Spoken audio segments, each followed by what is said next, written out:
Hello, everybody. Welcome to the MLW Fury Road 2023 Tailgate Watch Party. And yes, you will see, if you were checking out Busting Out earlier today, Papa Smoke's unfortunately unable to make the program here tonight, but I am joined by my brunch buster brother right there, Chris Parrish, joining me for some MLW action. How you doing, Parrish? Not too bad. I'm just going to ask if you can you just bring down the volume a little bit on that show? Man. Just working on that right now, actually.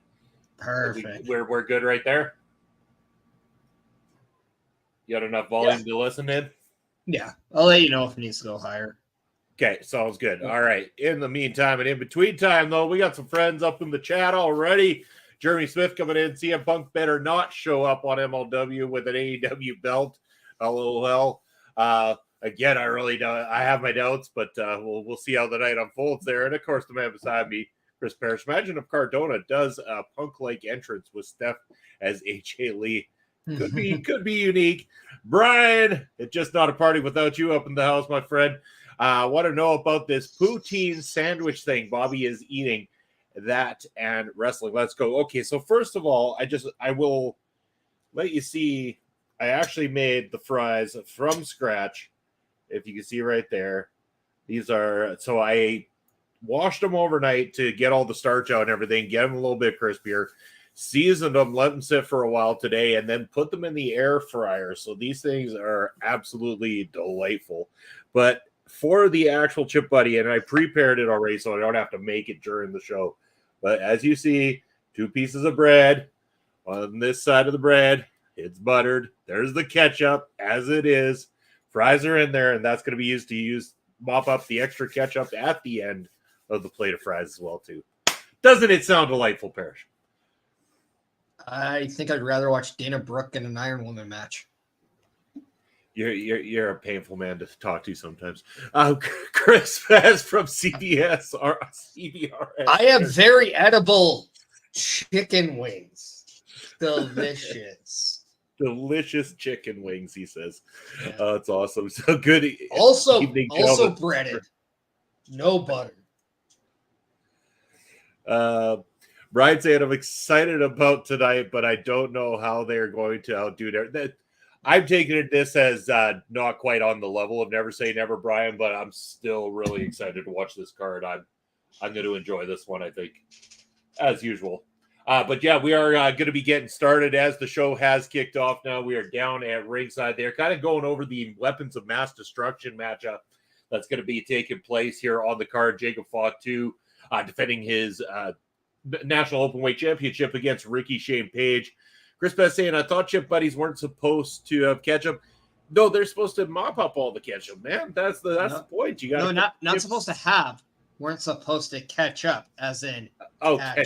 Okay. I gotcha. All right. We're kicking right off with the Weapons of Mass Destruction match then. Shit. I'm no Kool-Aid guy, but oh yeah. Oh yeah. We're just going to go right into it here. Nice. All right. Tonight's non-sponsored beverage of choice. This is Guinness for my side of things. And, well, don't tell the wife, but I prefer a blonde.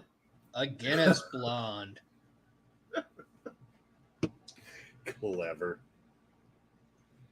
Got to try one of these, though, right off the hop.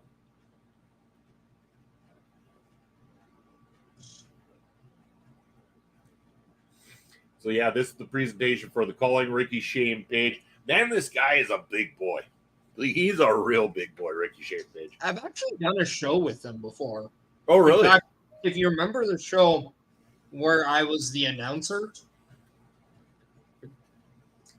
there was a photo of me, like, in the ring on my socials, and I'm just pointing to a guy, and it's like, point to the person who took your microphone. So there's that show and another one, but he was actually wrestling on that show. So I have actually announced Rickey Shane Page to the ring and wrestled on the same show. So nice. Oh, this place going to come unglued now that Jacob Fatu is coming down, though.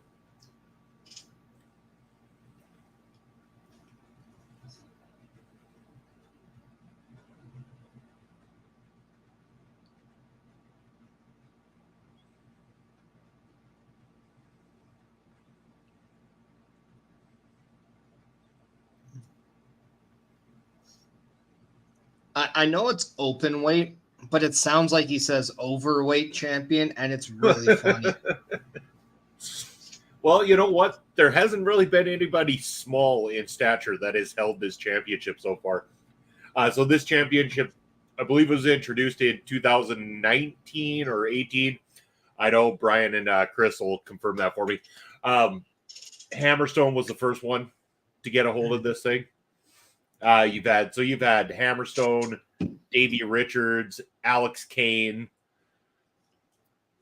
John Hennigan, probably the smallest guy that's held it so far, to be honest. Well, I mean, don't take our word for it. Take Molina's. Chris, go into StreamYard, dude. There's a room. Check it out, man. Just telling you.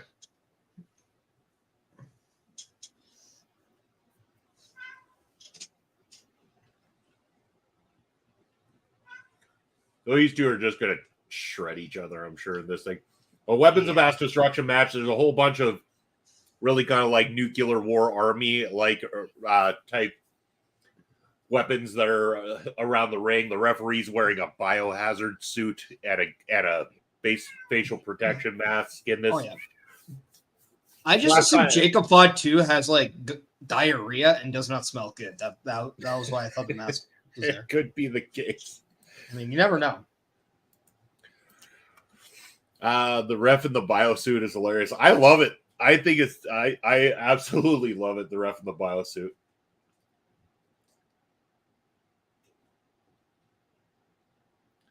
And Brian, correct me if I'm wrong. That's Frank Gastineau, right? I believe is the name.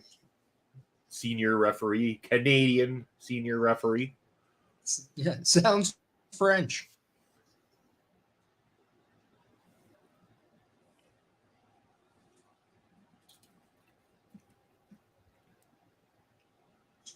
Already setting the chairs up for some sort of hell coming up here.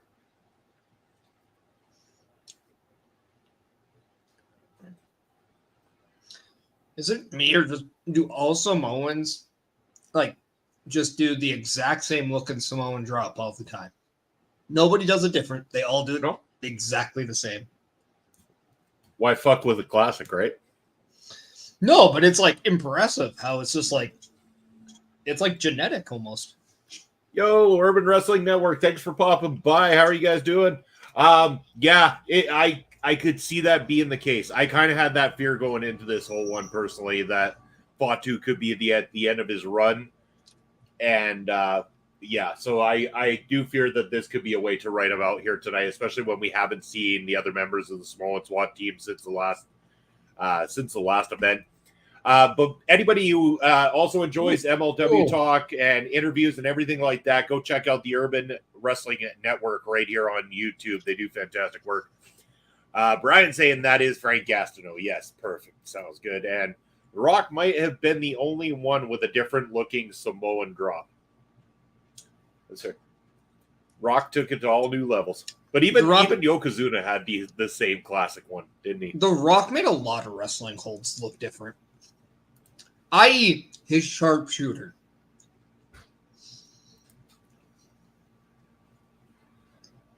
Rickey Shane Page now is loosening the top rope.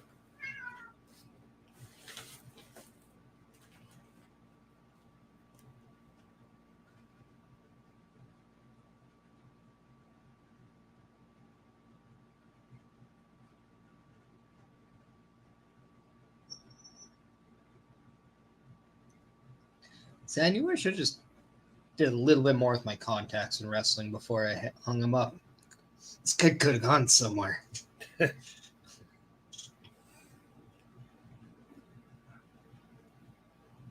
Just Fatu no sells that shot with the chair. No, you don't hit a Samoan in the head. We all know that. Yeah. You don't hit a Samoan in the head, and you don't pretend to have a title feud without Charlotte. Those are just musts. Mm-hmm.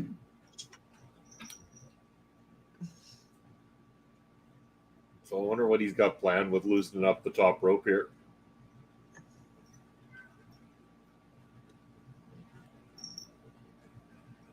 Well, I know what he can't do is that good old spot where he goes to throw a steel chair and it bounces off the top rope and hits him. I don't think that's going to happen.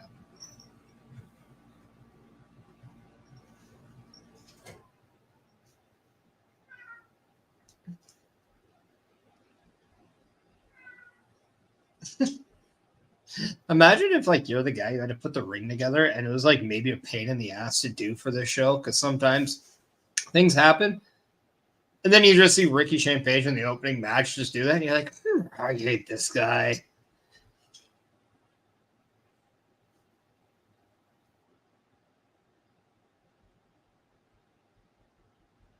Sorry, just dealing with something there quickly. That top rope is now down and looks like Rickey Shane Page is digging at the feet of Jacob Fatu. Much love right back at you. Urban Wrestling Network.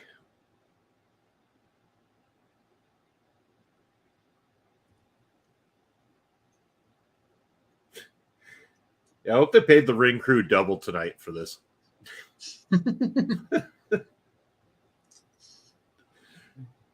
Now, if one of those turnbuckles had a phone, and it was dialed, would it become turnbuckle talk?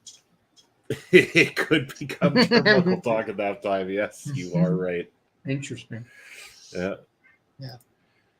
Brian saying, I think we are going to get the MSL interview after this.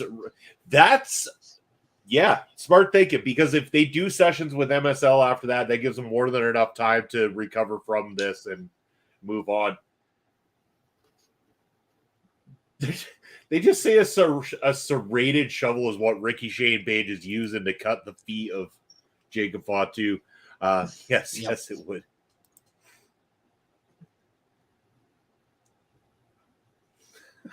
Reinforced military helmet as opposed to those non-reinforced military helmets. That's like my favorite description of anything in wrestling. Instead of saying it's gimmicked, no, it's just reinforced. Reinforced.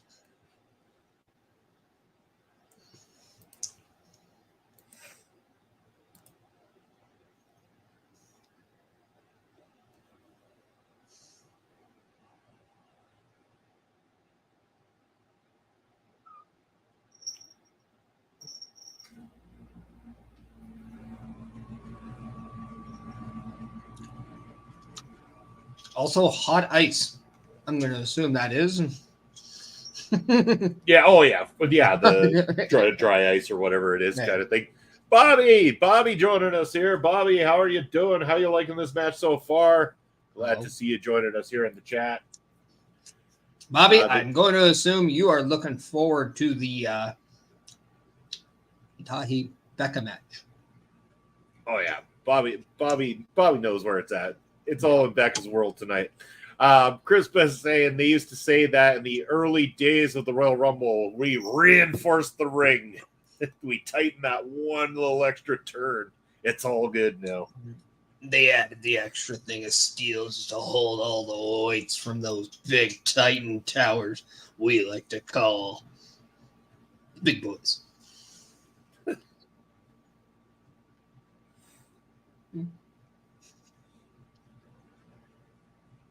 Man, Fatu's agility is remarkable for a big dude.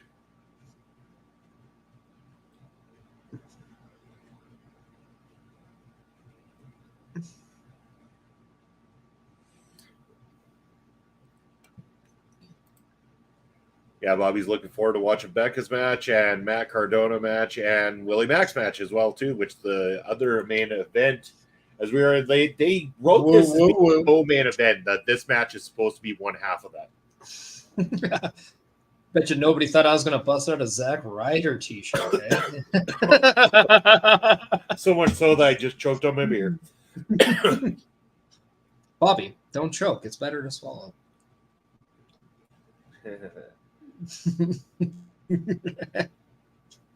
It's healthier, actually.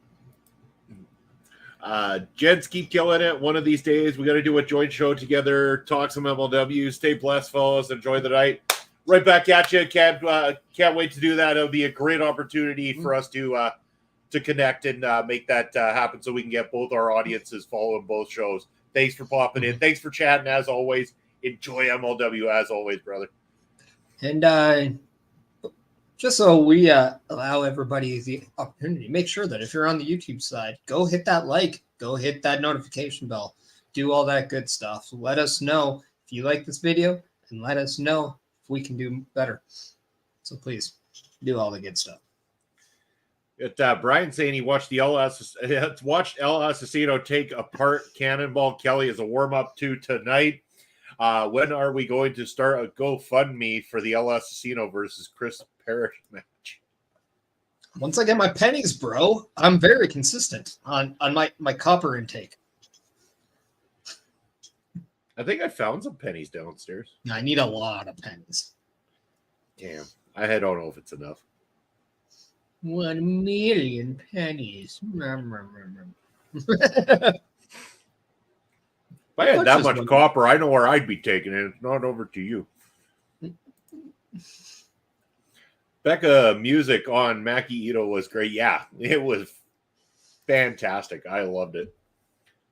Such a creative way to go about. I mean, similar to when John Cena used to do his little wrap-offs with guys and put them down. It's great. Becca can play into that. I'm a pop star, write these promo music videos. Fantastic. Love it.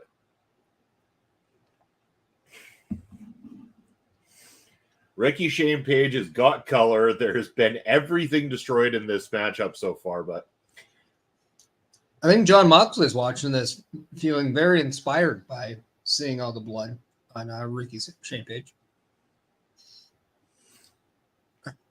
He's texting him right now, bro. Good job. He's like, I know I'm going to turn this orange juice motherfucker to a pomegranate, if you know what I mean. Chris is thinking on the same wavelength here.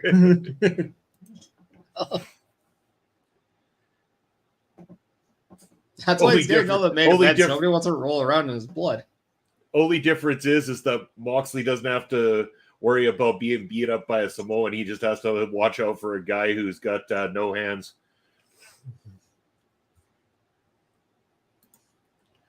This has been a crazy match. These matches usually are long. This is only the second one I recall, like in recent time. But yeah, I liked the last one that they did with Mons Kruger's involvement and getting shoved into that biohazard waste at the end there, and the seemingly understanding that he burnt his face in the process. My face, it smells like burning. It sure did for Mons Kruger on that evening.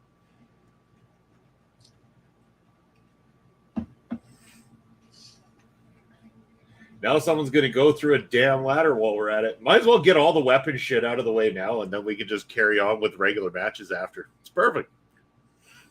Because you're not going to top any of this doing the rest, so... Right, Moxley showed up in any barbed wire match in downtown Chicago and confronted Mance Warner. Yeah, well, Manser will go for that kind of stuff too. I have a feeling that old Manser wouldn't have a problem doing the death match type things Thursday. And then Calvin Tankman is a free agent. Oh, damn for MLW, but good for Tankman for wherever he ends up. I mean, the guy's good. Really good. I like Tankman quite a lot. So all the best to him, and hopefully he lands somewhere really, really good with his future. That is the CM Punk replacement for Tony Khan. There you go, Calvin Tankman. Yeah. Got a guy who won't get tanked for a guy whose name is Tank. So facing the biohazard or something, or some sort of exploding something. Man, they had more sparklers coming out of that trash can than what that exploding ring had. Dwayne Gill, eat your heart out with all those. Maybe we'll go to Impact Wrestling or AEW. That's very possible. Impact Wrestling might be pretty good for him. Oh, so now Akira's got in here and started jumping. Akira, the middleweight champion of MLW, also a member of the Calling, and yeah, he's going to town as the medics are seeing to Rickey Shane Page, seeing as he had his face like burnt off on national TV here.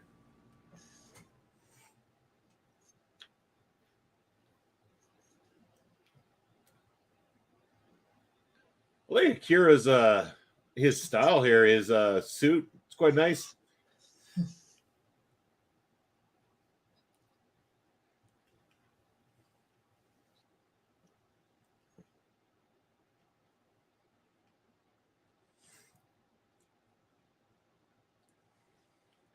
Oh, Akira kicked Shane Page in the face.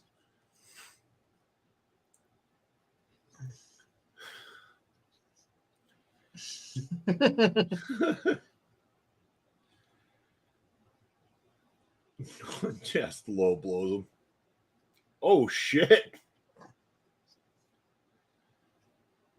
There it is. New champion. Wow. So the Calling have almost all the belts now. Talk about being pushed, eh? Yeah. No, so now both Rickey Shane Page is dual champion as the one half of the tag team champions and now the national openweight champion.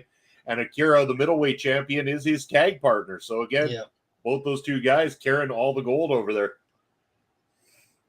Oh, good God. Good. Hopefully they don't job out Alex Kane to Raven in a couple months.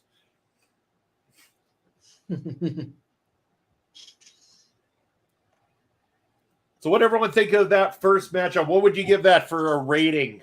Let's do a 1 to 5 rating. We're doing the Meltzer star rating system here. No, but we're changing it. There's no Young Bucks. Rating. There's no Meltzer driver. There's no being the elite. I give it a negative 15 million out of 5. All I needed was a Nick Jackson, and then I would have been giving it a 7 stars easy. Oh, yeah, man, he would have to go after the MLW Women's Featherweight Championship. Mm-hmm. Oh, that could happen, though. Can't forget about the women, Bobby. I didn't forget. It's just I know that Delmi's got her hands full when it comes to, the winner of tonight's matchup as well, too. Bobby, give that starter 4 out of 5. It's a good rating. It was a good match, though. It was good. Good workers. Beat the hell out of each other. Got all the weapon stuff out of their system. Now, hopefully, no more weapon stuff all night. Oh, no, wait. Hold on. We do have a no-hold-barred match later. I just want to see an all-holds-barred match. Just all-holds-barred. All holds barred. 4 is starting to sound like a consensus. Getting there anyway. If there's an all-holds-barred match, I think Dana Brooke would still suck. Astrid, how are you doing? Welcome to the watch party. Everybody go ahead and check out later tonight after AEW All Out. Astrid is going to be hosting the AEW All Out reviews with, I believe the gentleman's name is I Jose. Forget. Jose is on it. Yes, there we go. Sorry. My apologies. Thank you for being on the ball there, Parrish. I appreciate it. But they're going to be handling that for us there tonight. So if you want to know what happened at AEW All Out, you're going to be wanting to check that out later this evening. And AEW All Out, I believe it starts right after this, if I'm not mistaken, right? Yeah.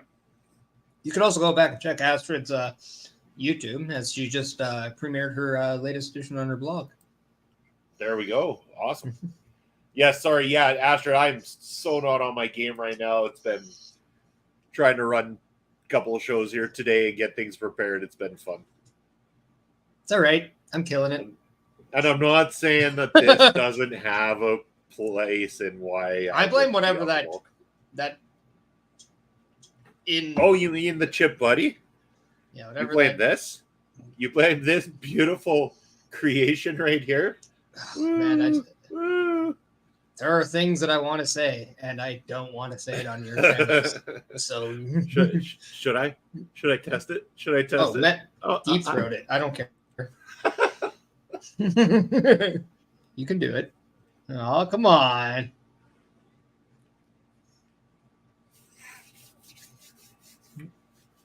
It's good. And Oscar goes too.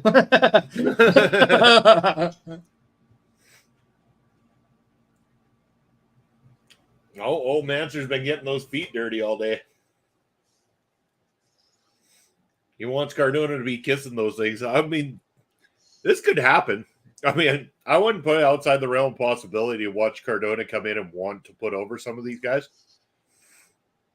I can also see Cardona making him eat his own feet, just like Bret Hart and Jerry Lawler. Bobby wants to know if we think that Jacob Fatu will get a rematch against Rickey Shane Page. I really don't think so. I honestly believe that was the write-off for Jacob Fatu and MLW. And I think from there we will see him probably end up somewhere very, very soon. But I think that we might have seen the last signs of Jacob Fatu as part of the MLW roster. Yeah. And if I was a betting man, I think Jacob Fatu is probably joining some family members. Well, it's not outside the realm of possibility. I mean, even one of his good buddies Mance said, and that was Joseph Samael on Ring Respect Radio when he was talking to us, like, there's things that have been in place already. There's things that have been in place for a while. So this promo has shades of Jerry Lawler versus Brett. I remember those vignettes of Jerry standing in all kinds of, yeah, I do too. MLW, we always think that though, Brian, and somehow they come back to life bigger and better than ever because they keep bringing in new people that just want to go for it, and they take the reins and end up going to the top, and it's great. I think we will see new stars built very, very soon. Would you have been the first challenger to Rickey, Shane, Page? I think they got to figure out what direction they want to go head towards the War Chamber, because the calling's probably going to be involved in the War Chamber. So I think based on that is how they got to decide that direction for the company. But I wouldn't be surprised. You could go the direction of having like old Mance here, Mance Warner. It would be a very consistent guy that they've got there that could do that for us. I mean, if they're going to go against the Boomaye, maybe we see Hammerstone, as Hammerstone and Alex Kane did show a sign of respect after their match. Yeah. So there we go. Sessions with St. Laurent starting. We're going to find out who his mystery guest is.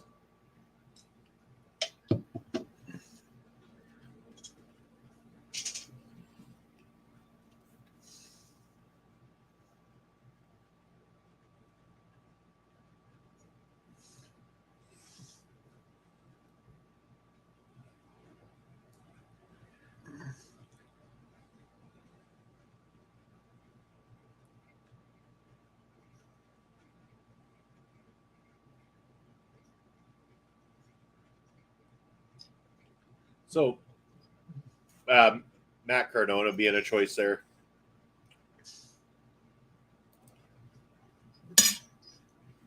Could be. We still have no idea how MLW plans on using Matt Cardona, so that all could be very interesting. Yeah. And we never know who they're going to push next. Like, they're never outside of the world of just going and checking out what kind of talent are sitting at some of the independent companies that they like and plucking somebody and pushing them to the moon. So, to the moon. Oh, who's he got? Who's he got? Oh, Selena De La Renta returns. Crazy. She's been out for quite some time, actually. So Selena De La Renta, during her time, not only being an on-screen personality, but somebody who at a very young age has produced some of the MLW Fusion programs for MLW. So very talented young lady.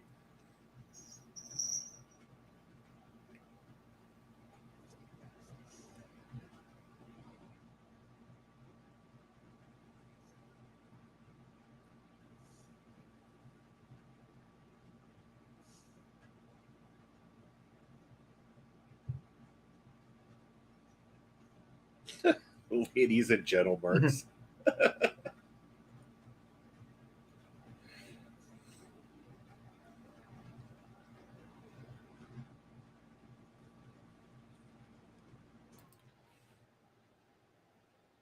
Bobby, Steph DeLanner, as far as I know, might have picked up an injury, so that could have affected options as well, too. I don't know.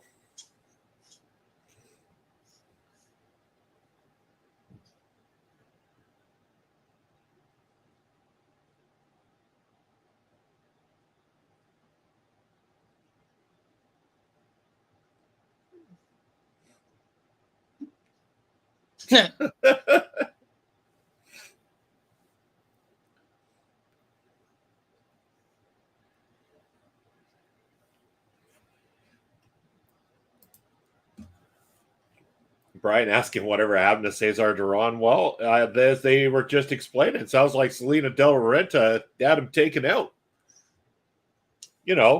As she said. Shut open.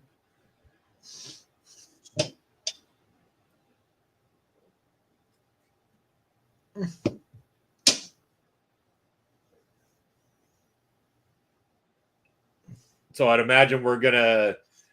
With what she's saying in her promo, I can almost bet that we will see another influx of the lucha wrestlers from like AAA and stuff like that making their way through MLW again as part of the storyline. And you'll probably see MLW go back to Mexico, to Tijuana, to do some more work down there. Be interesting if they did one of the Fight TV Plus live shows from Mexico. That would be something. Yeah, it'd be very interesting.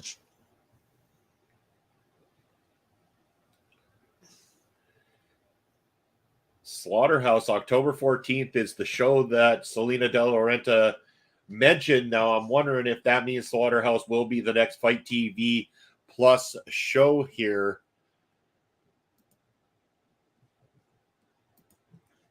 Yeah, there it is. So Saturday, October the 14th, that will be MLW Slaughterhouse. And then Saturday, November the 18th, we've got Fightland. Thursday, December 7th, One Shot. And then Blood and Thunder on Saturday, January the 6th. They're doing a Thursday night one. That's interesting. Ooh, maybe a live watch along on Ring Respect Radio. Could be. Another lucha turn is not bad. I love Black Taurus and King Muertes. I would love to see both of them back. They're both fantastic. Oh, here we go. It's Maki Itoh versus Becca coming up. Looking forward to watching it. And the Kingo was at the convention this past weekend and was a total jerk. Papa Smokes would be disappointed.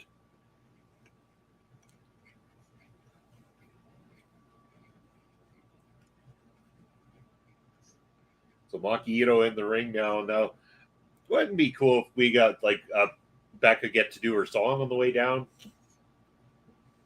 Imagine if she just like, that's her thing. Every time she comes down, she just has a new song. Yeah, sings it on the way down to the ring. Love it. Yeah.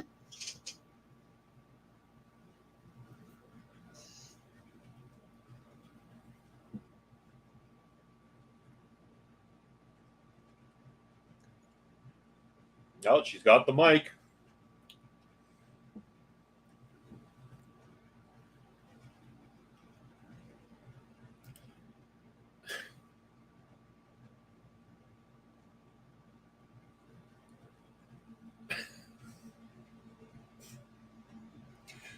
It's totally what she's doing.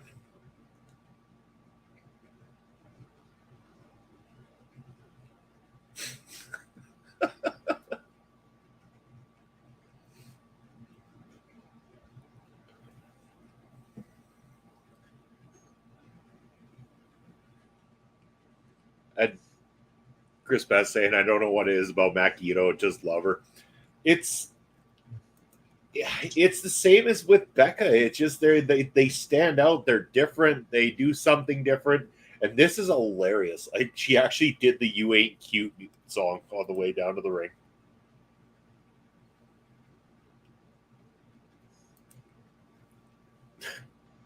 Make Maki sing too.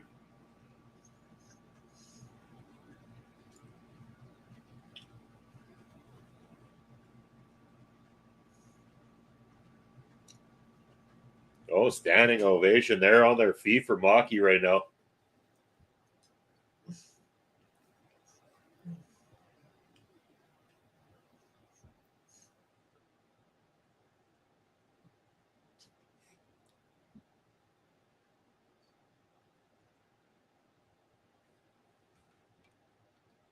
Oh, a sing-off has been challenged. Becca throwing it down.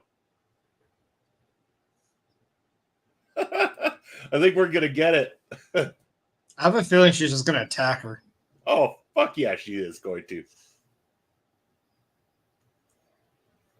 There it is. Yeah. Fantastic. You saw it a mile away, and it still didn't matter because it was still great. No, because it was so obvious.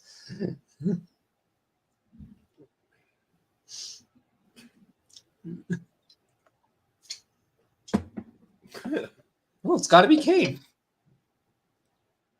There's a Singapore Kane all of a sudden? Where'd that come from? Hey, all the good pop stars have a Singapore Kane. All right, Bobby? Oh, Well, apparently Becca just took one right across the back twice.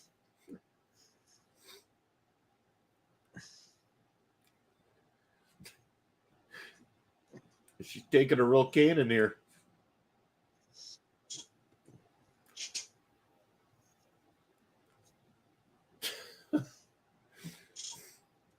Maki clearly getting the biggest pop of the night so far.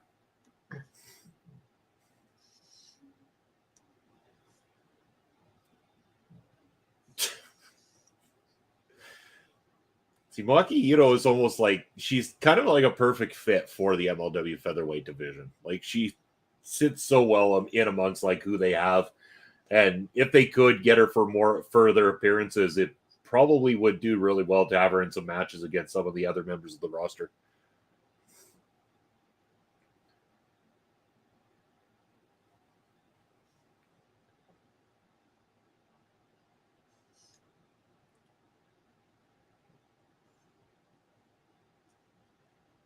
What's Becca looking for on the outside? Oh, no, microphone time. Continue the song. Just beat her up while doing the song? Come on. That would be funny.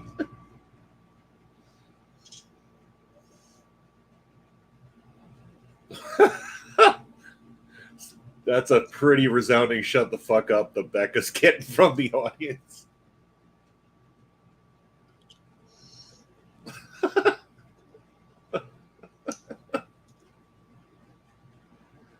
Oh God, Matt Stryker's singing, "This is our awful."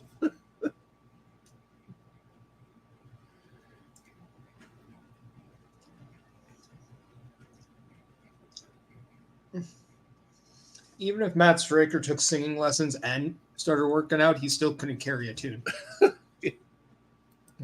Bobby saying it's great to see Maki Itoh wrestling on MLW, and I believe that he's laughing hysterically at the version of Barbie Girl sung by Matt Stryker on commentary.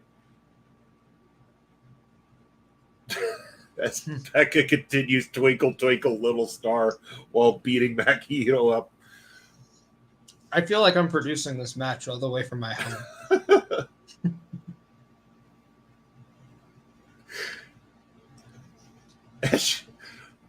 I love it too because every time she's getting hit too, she's selling into the microphone as the match is going on.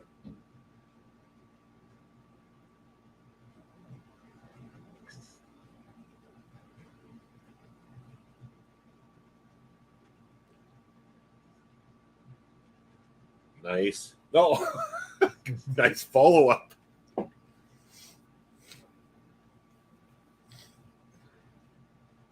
Matt Stryker would know that comment too.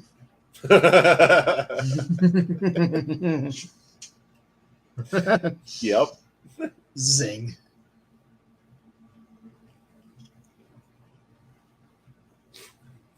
Now they're fighting back over the mic.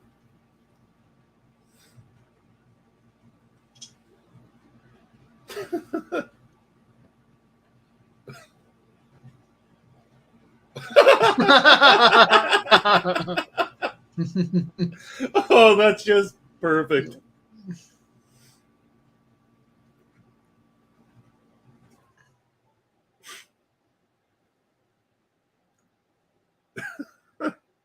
I would have just put the microphone in Becca's mouth as I'm just like, so you're getting all that. Oh, ah.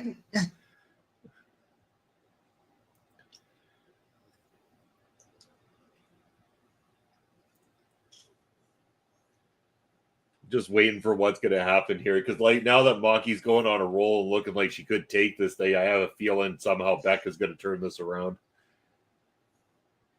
She's gonna get a sneaky slammy win. She's gonna put her feet on the ropes or something like that. I sense that coming.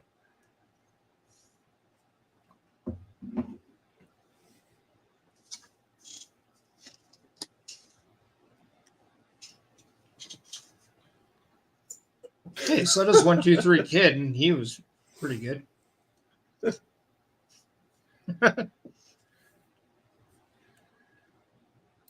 You better believe Delmy is watching this match right now, Bobby.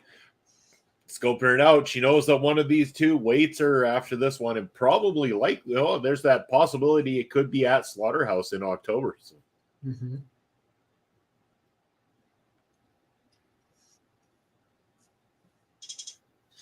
I actually could see Itoh winning this match, only to have De La Renta interfere on at the next one. She could. De La Renta could choose to bring in a one of the ladies of Lucha Libre or something like that too to fight in the featherweight division. Boston grab from Itoh here though. Becca's struggling. She got her.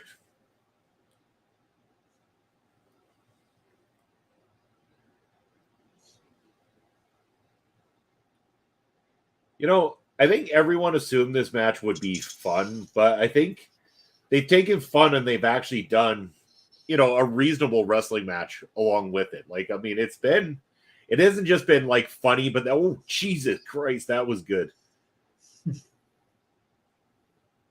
I think match quality ended up being a little bit better than what anybody was anticipating for these two going into it. Well, I think sometimes too, you either have really high expectations, and that's kind of how when you initially watch wrestling, if it holds up, then it's really good because your expectations are so high. But as example, like just when we watched Payback yesterday, my expectations were not high. And because of that, I just kind of sat back and had a better time watching and enjoying the show. Kind of like what I am right now. I don't know what to expect. Oh.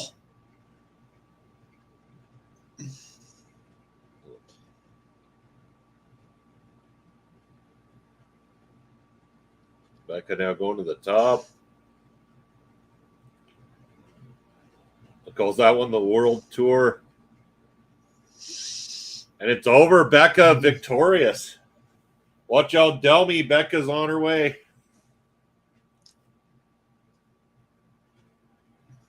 Good match, though. I gotta say, the fun factor was there, but I liked the match as well too. I really enjoyed that. I think I like this one slightly better than I enjoyed the opener. And that's surprising, seeing as the opener had Jacob Fatu. I mean, I just think they're different matches. So, for sure they are. And that's the thing. You're keeping the crowd by giving them a completely different match. The crowd is not, on that normal second match that you see. They're not kind of just like throwing it in and kind of waiting for the next one. They're invested, and that's a good thing. Brian, you might be right. That might have been a 4 count. And I think Becca could have had her for 10. Oh, look, we got Love Doug coming out. Love Doug loves Becca. He's got a gift for her or something. Slap him, slap him, slap him, slap him. Slap him. No, just talk to the hand. She's done. He's a sad Doug now. He's no Love Doug after that. Yeah, Brian saying he liked that match more than I thought. And that's the thing. Like, I knew the fun factor would be there based on the characters of both of them, but I wasn't sure match-wise what we were going to get. But the match was pretty good. I liked it. Nope, you got to go down, kitty. I got food over here. And you don't get any. You can go have your gross cat food.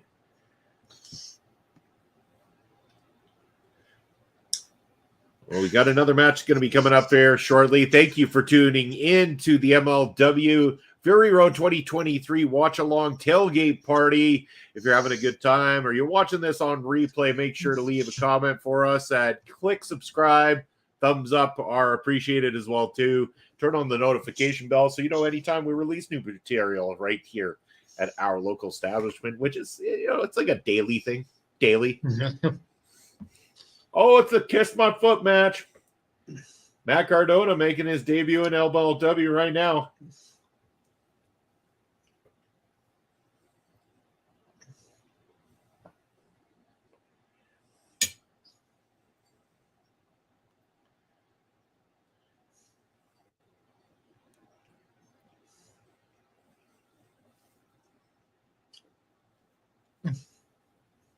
It should be interesting.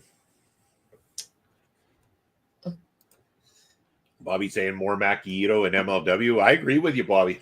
I think Maki Itoh would be a great fit with the featherweight division. Matt Cardona, completely influenced by spray tan. Yeah. Yeah. From the neck up, he looks like a California boy. Chris From the midsection to neck, Brooklyn. Chris Pitt saying that's how I've been going into MLW shows. I'm not familiar with most of the wrestlers, so watching shows like this and learning about the roster feels so refreshing and different from what we get in AEW and WWE. Thing is, too, is it not only changes all the time, Chris, but they, like, for example, tonight we've got some New Japan influence coming in and everything, too. So they always do crossovers with a lot of companies, a lot of international flavor. Brian, my close personal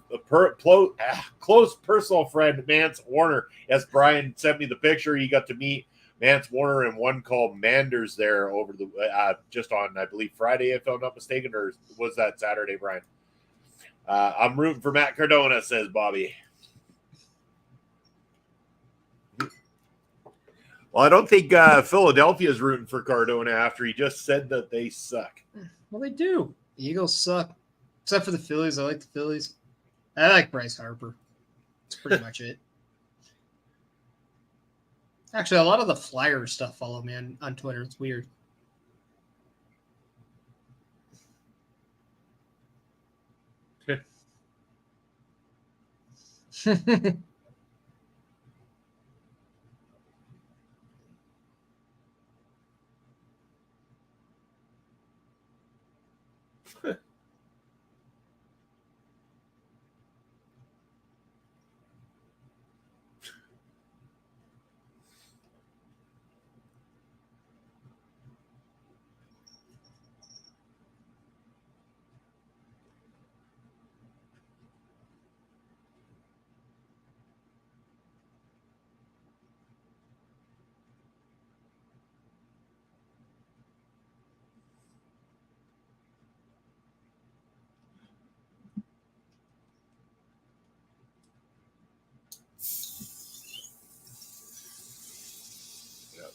Brian saying you should see the video of Cardona's arrival at Wrestling Revolver. It is hilarious and classic. Gonna have to check that out for sure. We're now being joined by the Southern Psycho, old Mance Warner. It's actually a lame answer, by the way. Yeah. See? Olay answer. It's right there. Yeah. Olay answer. You're right.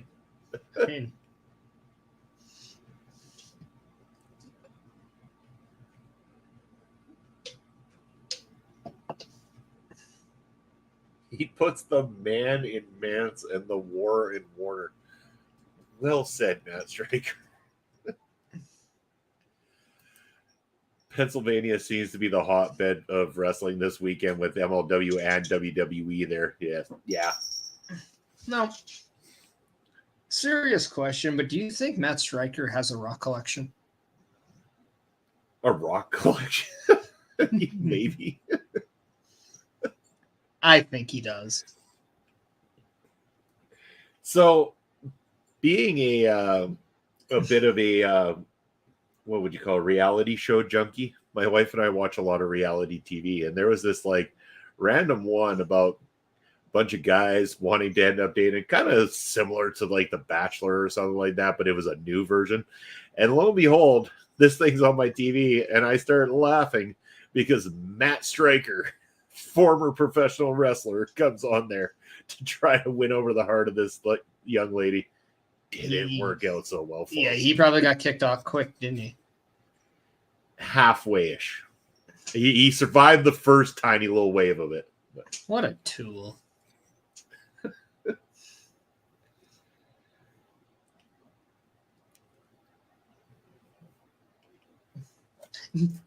Oh, God.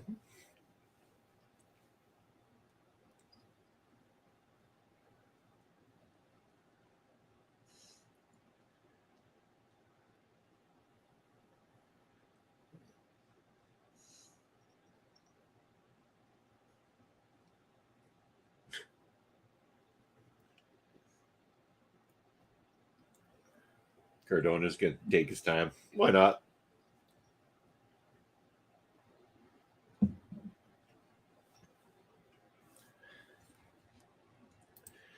Speaking of wrestlers on reality shows, I remember when John Hennigan was on Survivor.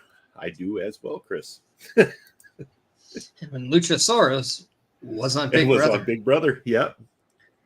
And got to have a scene where he was trying to talk down Mr. Spectacular Jesse Goddard because that was the guest of one of the competitions that year. Yeah. Also, on the Canadian version of The Amazing Race, you can see Giselle Shaw. Oh, really? Shit, I didn't know that. Yeah. Oh, awesome. I'm going to have to find that season. It's on right now. Oh, on the current one? No. I believe so. Why? Oh, then it shouldn't be hard to find. Yeah, that's... You know the rest. Even got to do his Judas Devlin character in the house. Yeah. Was the Judas Devlin character the one that cried because he couldn't get the girl? Yeah. No, that was the Devlin part.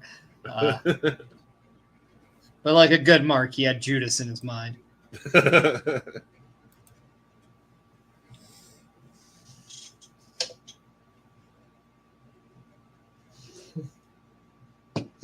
Just imagine when he's trying to pick up a chick on Big Brother. He's like, you know what? I'm gonna make it big by being a dinosaur in TNT. Isn't that what his stupid gimmick was in Lucha Underground or something like that? I think that's why he carried it over. I couldn't tell you. I never got into him. Apparently, Gail Kim did the Amazing Race too. Bobby's saying, and Giselle Shaw doing the Canadian one. Yeah, they're a duo. Oh shit! No, really? No kidding. Yeah. Gail Kim is from Toronto. So. Yeah, that's true. Yeah. Okay. Wow. Really cool. Shut up, Striker. Oh. Wow. Very good.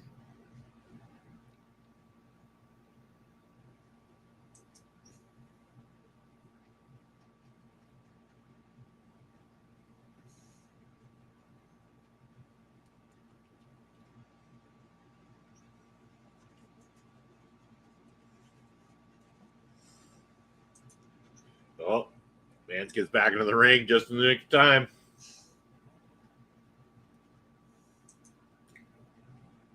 I gotta say, Manser blades well. Or either that or he cuts well enough that, like, it works. It doesn't take long before he's got a bit of a crimson mask going. I don't know. Is it? I don't know. I don't know about that, Brian. MLW always seems to let them actually go with the blades, so I don't know if it would be.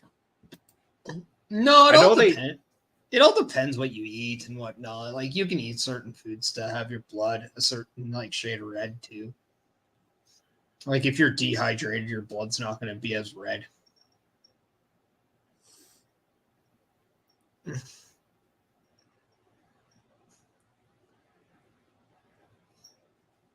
You just want to get those red blood cells really activated. Bobby saying Gail Kim is coming back to wrestle at Impact Wrestling on their 1000th episode. Nice. Awesome. I always liked Gail Kim's work, like, a lot. He had no razor scars on his forehead. I think he does it just above the hairline a little bit. There's an art to do it. There is an art to do it.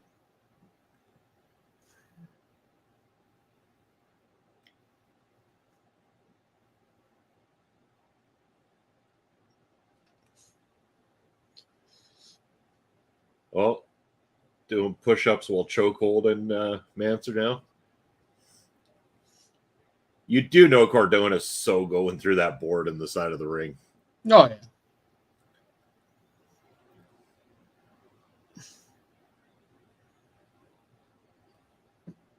But then there's also part of me where he just might beat the living piss out of him, too. Could be. Just as a statement. There it is. Yeah.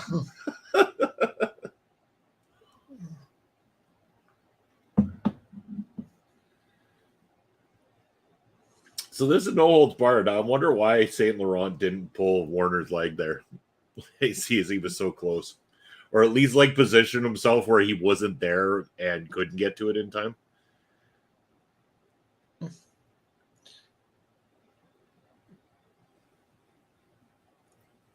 See, I was more worried about Mance Warner's leg was underneath the rope, therefore it should be negating the pinfall to begin with. Fair.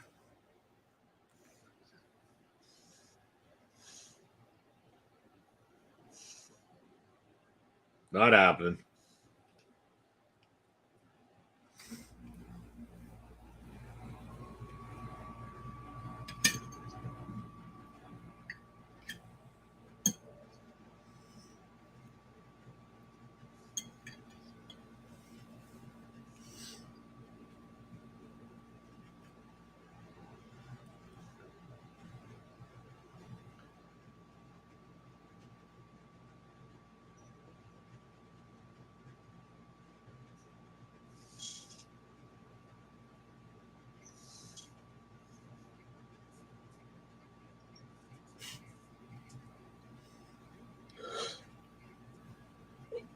What do we got set up here now?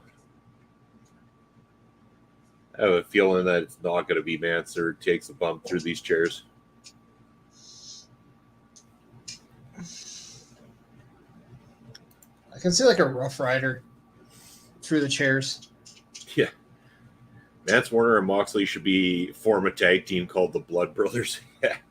Mance does blade in a lot of matches.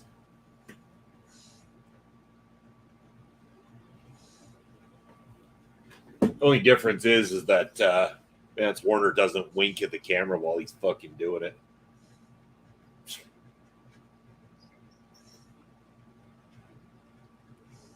No.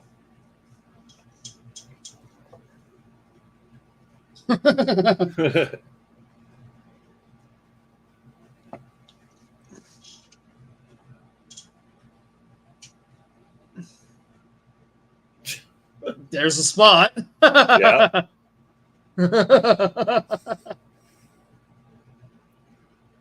No, rope. Yeah.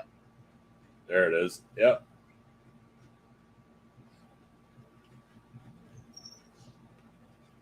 There we go. Now St. Laurent using the rope to their advantage. Oh, now he's getting booted. He's out of here. Because these two have beaten the living shit out of each other already. That I'm sure St. Laurent's making that much more of a difference. Yeah, Mance Warner's bleeding makes sense where Moxley sometimes just bleeds for the sake of bleeding. Yeah. And there we go. Warner taking part. Yeah, Mance Warner a little bit distracted. Cardona takes advantage. Cardona is your winner. So old Mance I did it right too on one shot.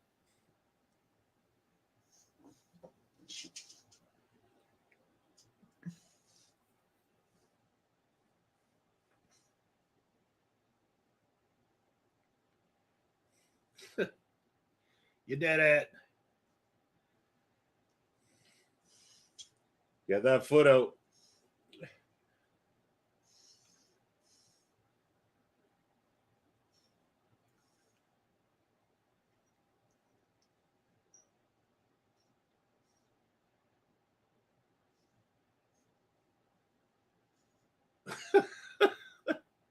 Grab us 2 chairs that don't have blood on them.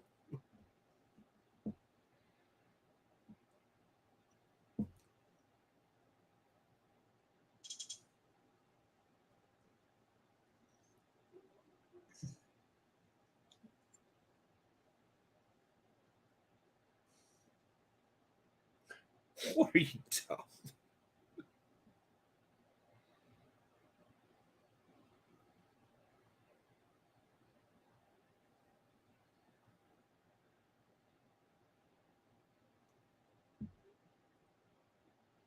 Kiss Harvey. Oh, did he have to kiss St. Laurent's foot as well, too?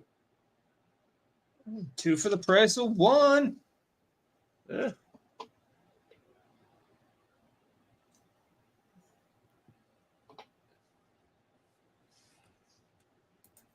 Josh coming in. Hey, fellas, what are we watching tonight? Josh, we are watching MLW Fury Road live on Fight TV at the moment, my friend. And Matt Cardona and Mr. St. Laurent are getting ready to have Mance Warner kiss their feet.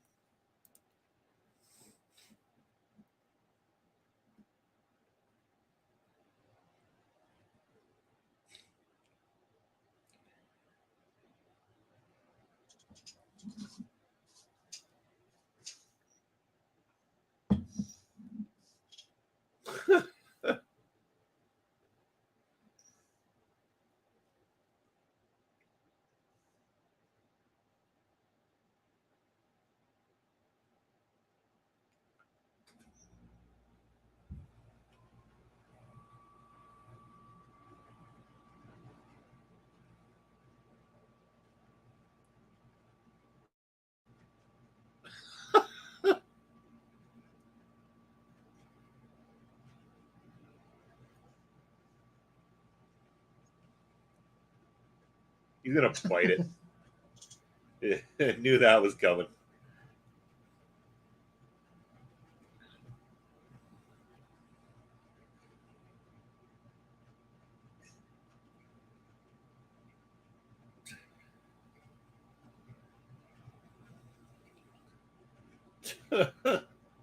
He's still biting it too. Cancel him. Man, that's a phrase I hope is canceled.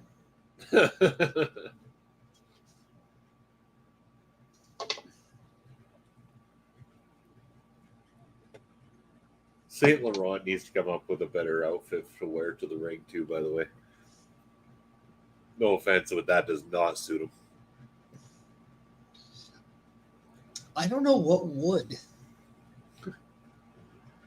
The way he used to dress before when he was just wearing suits was better. I don't know why all of a sudden he's like wearing a tracksuit. Probably flexibility. I guess.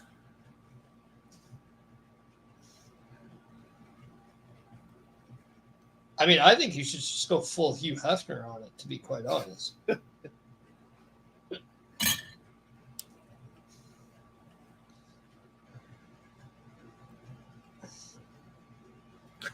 MLWshop.com, where by the time you purchase a shirt, the person will have moved on to another company.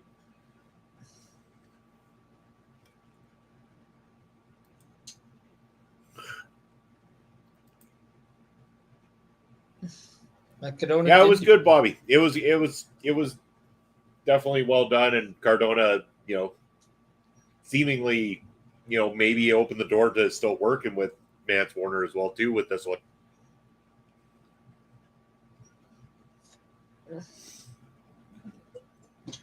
So we've still got, I believe, three matches left, if I'm not mistaken. Yeah, I believe including the main event. Because we got Ichiban versus Ichiban's opponent. And we've got Dear Kushida. Lord, Bobby. We got Kushida versus Deppen as well too. Deppen. Something like that. Making me do this while I'm trying to do a fantasy draft as well, huh? These matches are flying by really fast. That's the thing, Chris. These events are about 2 hours. Yeah, they're pretty tight on the time frame, and they get down to it. So.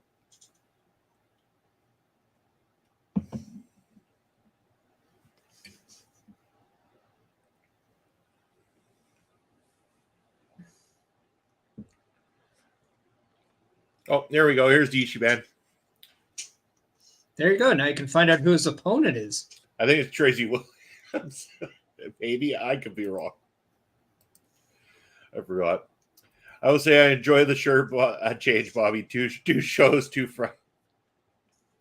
It's the same shirt. I think that's what he said. I know. I could have changed it to the Chucky one, but I want to wear that a different time.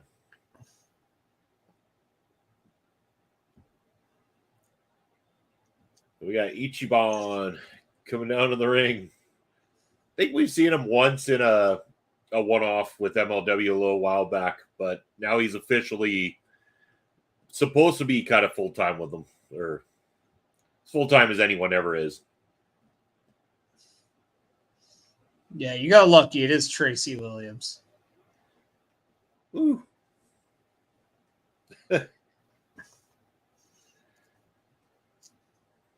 but I'm surprised you had to guess. I've said it 1,000 times, and I don't know. Yeah.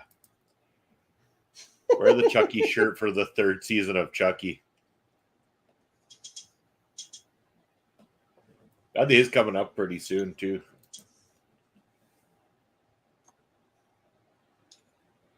Hot sauce, Tracy Williams.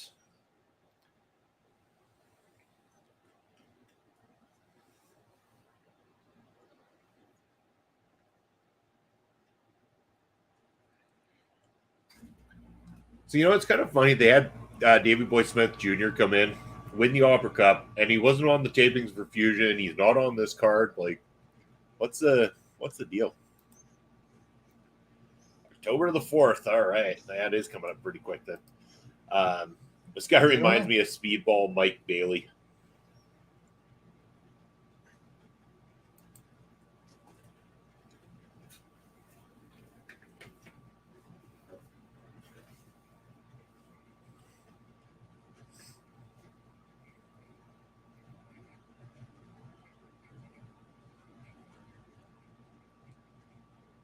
So I'd imagine that Ichiban, the general idea will be to have him in the middleweight division, would be my guess.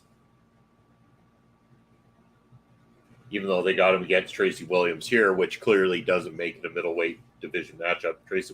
I don't know if Tracy Williams, where his weight class falls into, but they do have him wrestling the heavyweights more often.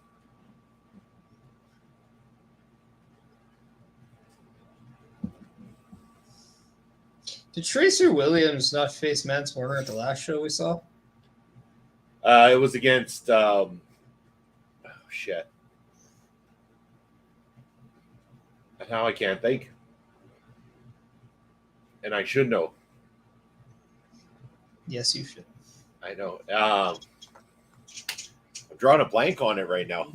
Do you remember what the name of the show was again? Yeah, it was the Never Say Never.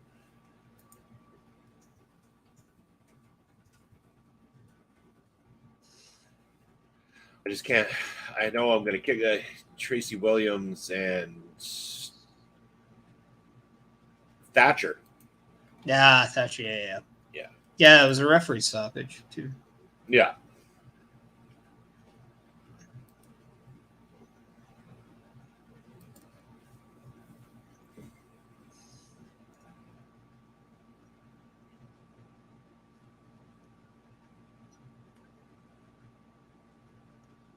Each one's quite smooth.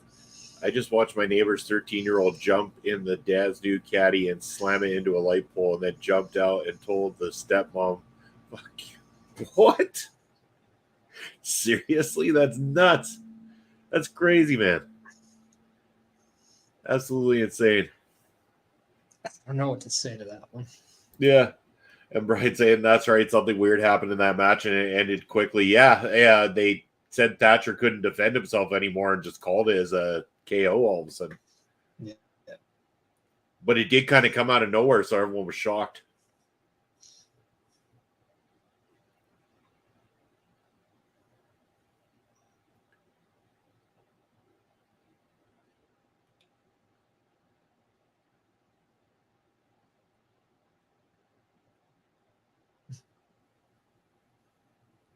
Showing the difference, dude.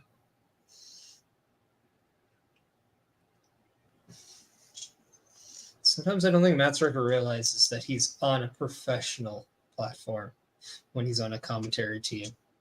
It's not bar talk. Yep.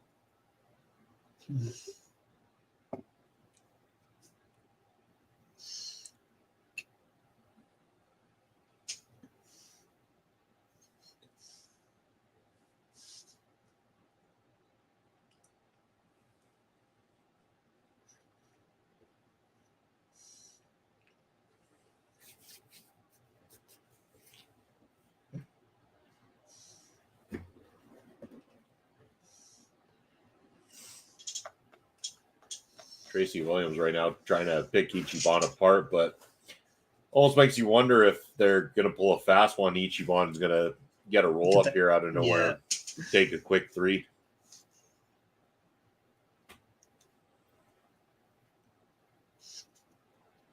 Well, if they're 2-hour shows, we're already an hour plus in. Yeah, So, hour 13. Yeah, expect at least one quick. And I'm guessing that the next match before the main event will be, I don't think it's going to drag on too long, to be honest.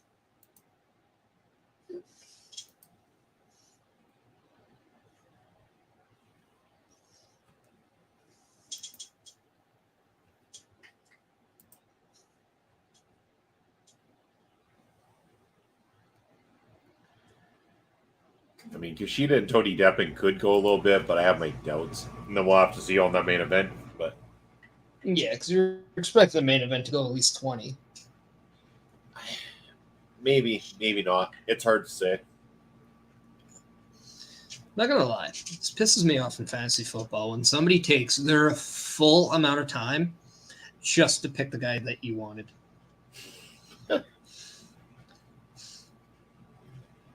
Yeah, I can imagine that would be a big piss off. It's like you either know or you don't. It's why I'm so quick at fantasy because there's so many guys that just take forever on it.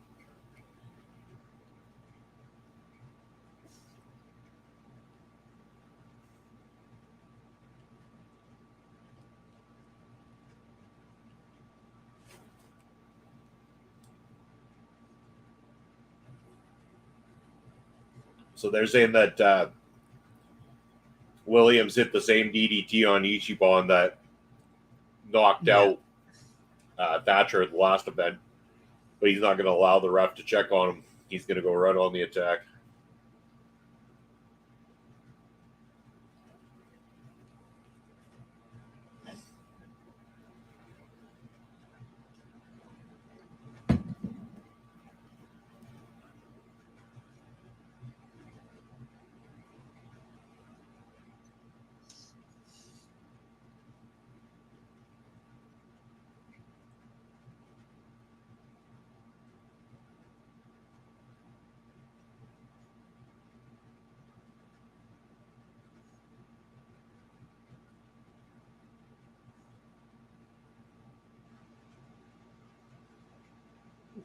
Quite the slap.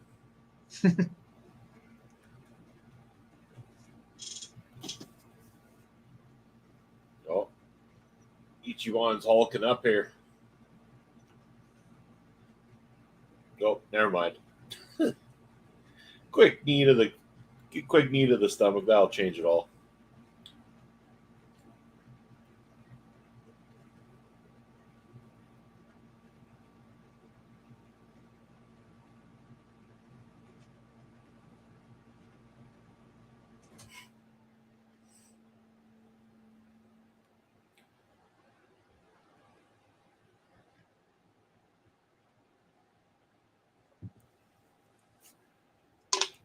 Bobby's saying he's rooting for Tracy Williams. Seems like they've done a lot of pushing to Tracy Williams. Yeah, I like him. I mean, I know Matt Stryker said he likes the all black look. I kind of wouldn't mind seeing a little bit more to him in terms of that. Yeah. But at the same time, there's a real nice old school mentality to him as well. Yeah. And it's played fine into the fact that Ichiban clearly is a luchador wrestler and everything, and had been able to work the two styles together tonight. Yeah.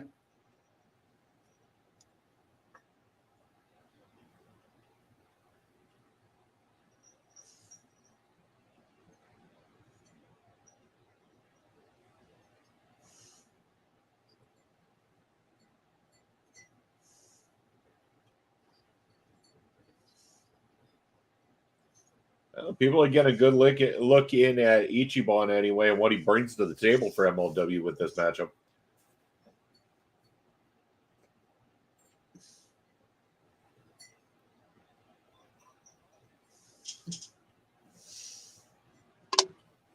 Not enough to put him away, though.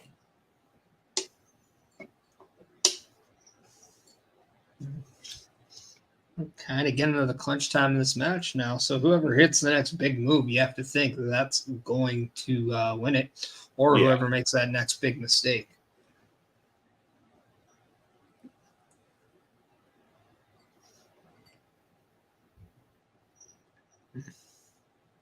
Oh, Ichiban was going for something there. Gets countered into a crossface.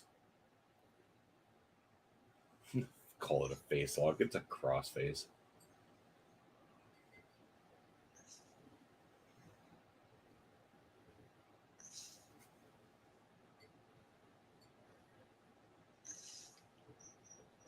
That it? Still not, though. Definitely shocked that it's getting more time than I expected.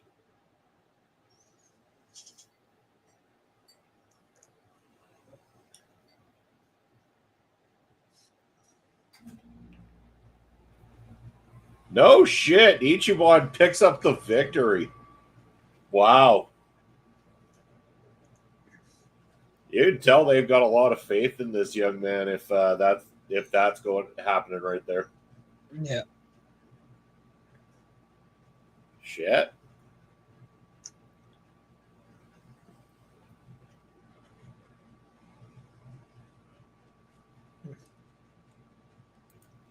Yeah, I'm shocked too, Bobby. I honestly thought Tracy Williams was going to pick up the win with the way they pushed him. But, yeah, I mean, obviously they want to make something of Ichiban.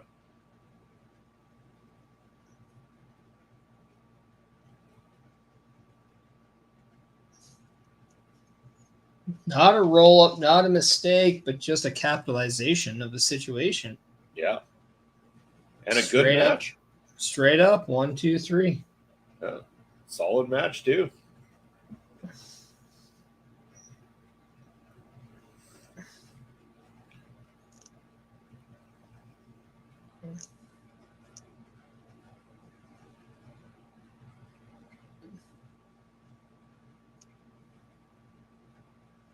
They just said they have so much more to come. I think he only got 2 matches there, Dombrowski. That's kind of been something that they've been saying, though. Yeah. Said that on AEW at All In.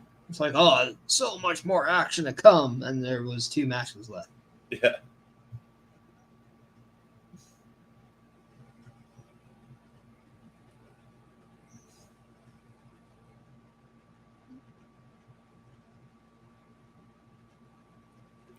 I'm just recapping Selena's return from earlier in the night now.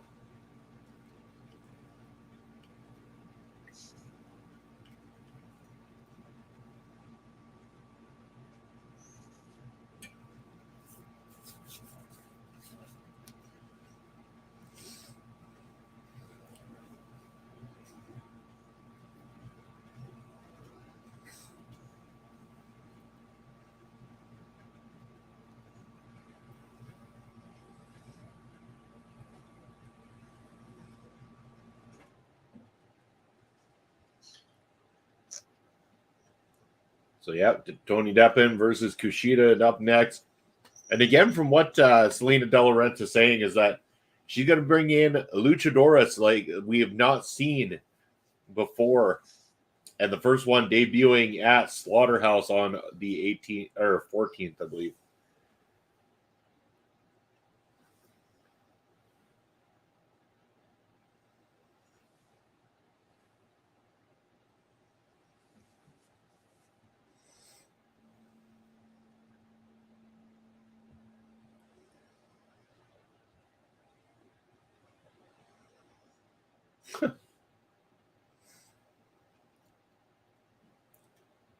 So I wonder, the guy who just got his hat tossed, I wonder how he knows the company.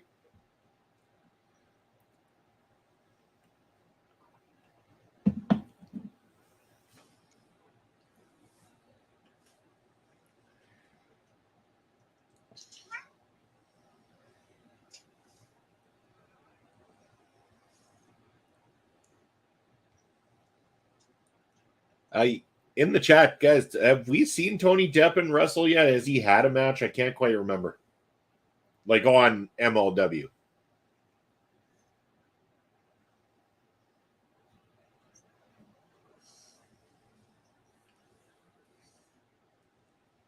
I agree with you, Bobby. I'm looking forward to watching Slaughterhouse as well, too. Should be a fun time. Deppen and Williams are super bland.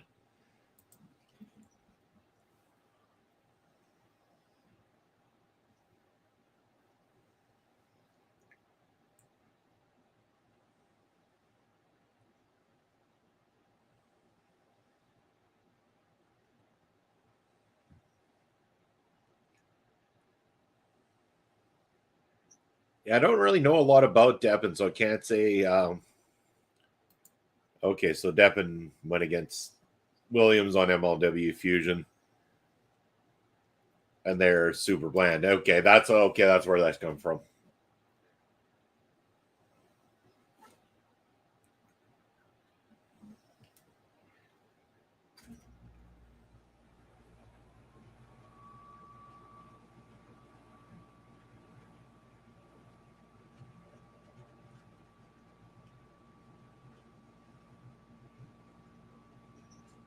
Yeah, this match isn't going to be very long. I guarantee it.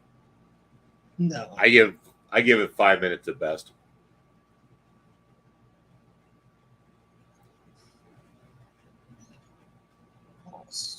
Anyone else feel like Kushida's just going to take this thing quick?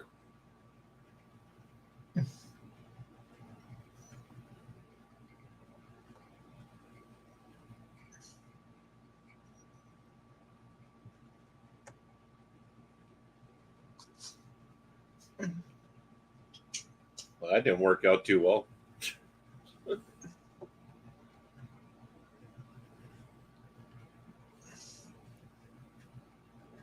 right, and all that crap too. Okay. I only watched Bougie's match on that episode so far, Bobby. I kind of didn't watch the rest of it, so that's probably why I missed it.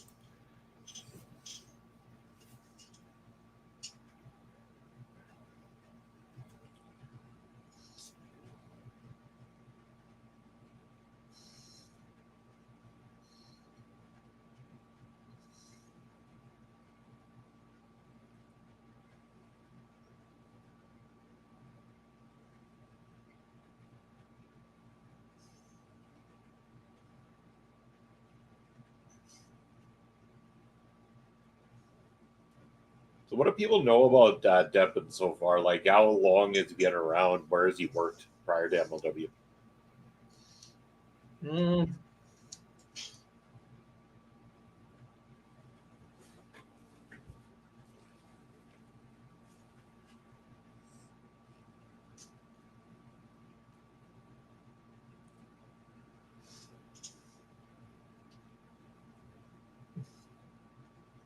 So what we know about Tony Deppen is that he's known for his tenure with Shikara, Okay. where he went from, I think, started there February of 2018. He also went to Combat Zone Wrestling in 2016-17, Game Changer 2016 to the present day, Ring of Honor 2020, and they say present, but it really hasn't just to the pandemic. This is all according to Wikipedia. Okay. Ranked 64 on the top 500 in the PWI in 2021. Oh, there you go.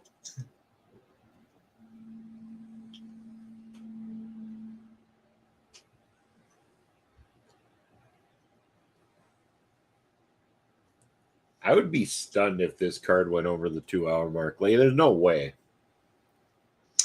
I think it's likely, but not that much. But we'll see. Brian says he was delivering a pizza to the MLW office. After that, they had to let a bunch more of their talent go, and they promptly signed him.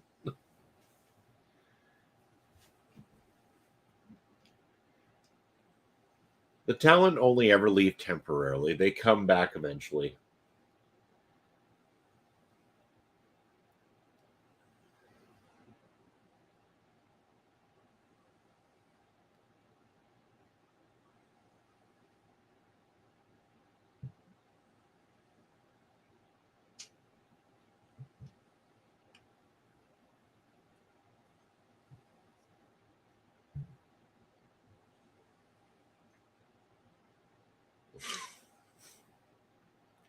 So Deppen likes throwing people's hats away.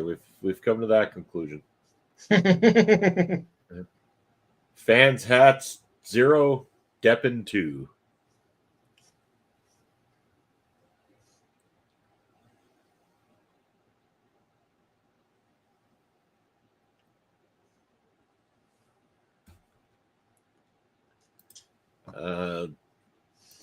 Well, we got, would you like to see a New Japan wrestler at MLW Slaughterhouse? Yes, of course.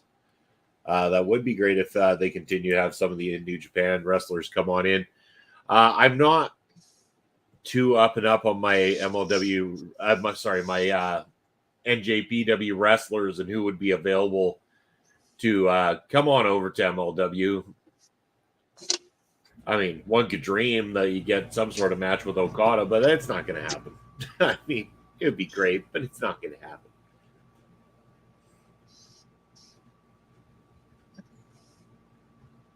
Do you think it's out of the realm to see maybe, because I believe Willow Nightingale is still their strong champion, right? Yeah, and she did start as MLW featherweight when they opened the division, so... Yeah, that's what I was kind of going with. I wonder if we'd see that, or definitely more. I think on the female side of things. I don't think Will Ospreay's going. Well, here's the thing: they did at one point announce that Will Ospreay was supposed to be coming to MLW, and then it never happened. And that was a year ago, approximately. And everything. But didn't he have like some issues that prevented him?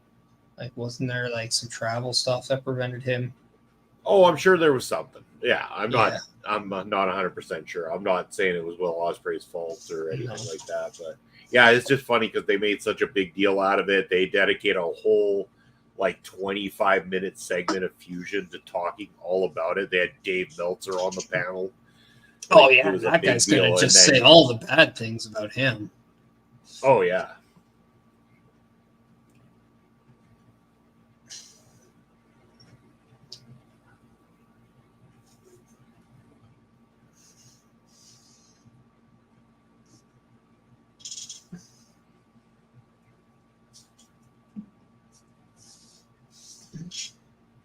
Deppen looks like he could almost step into like a modern day Bob Backlund sort of a role kind of thing.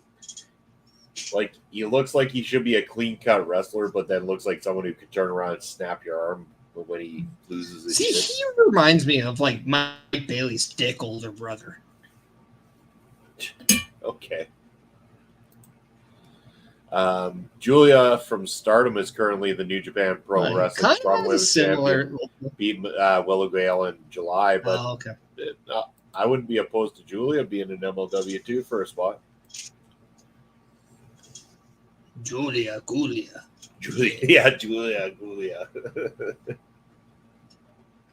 I love that now. I date myself on that movie. Julia's last name is going to be Gulia. Julia Gulia. That's funny.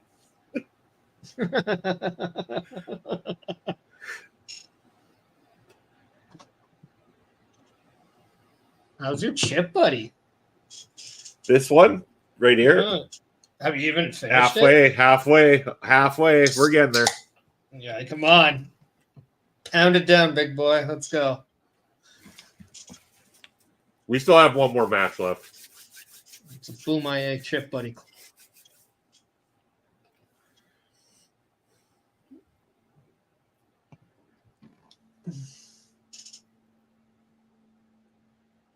Just like Papa Smokes, I'll make it through the food challenge before the end of the show.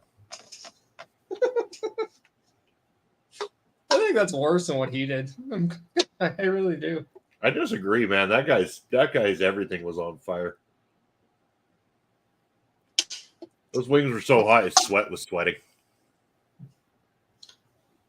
Yeah, well, I mean, he's a smoker, right? He can handle a workout. That's right. Julia did appear at MLW Slaughterhouse. Who should wrestle against her for the New Japan Pro Wrestling Strong Women's Championship? How about who we just saw in the female match? Maybe not Becca. She's going to be involved in a championship, but her opponent. Delmy? Yeah, you could go Delmy. No. Who did Becca just beat? At Maki Itoh. But they're both Itoh. from... Yeah, that's true. Yeah.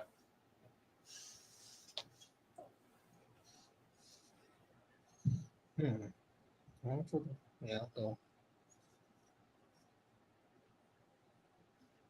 Depends on who Selena brings in as well, too, because remember saying that she's bringing in some of the world's best luchadoras.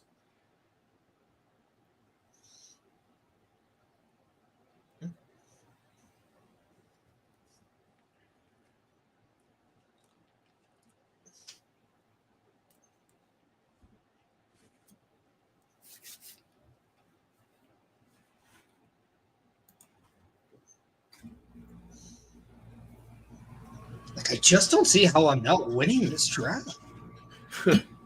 Like Bobby mentioning Julia versus Ava Everett. The only thing there is that Ava Everett was brought in as a WXW wrestler crossing in, so I don't know if they would do WXW versus New Japan on MLW unless one of the two was technically going to have a run or a small go with MLW.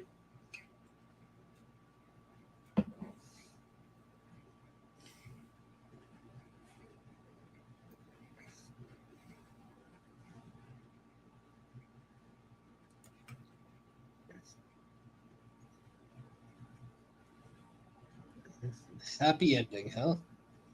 That's where we're at.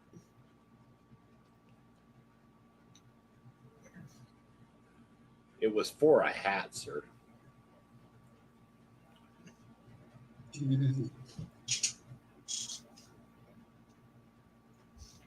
Well, I was wrong on that. 5 minutes that this match would go. Mm-hmm.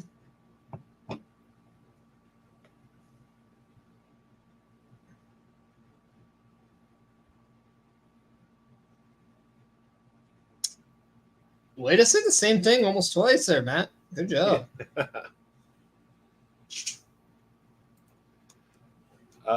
Sorry. Labor Day.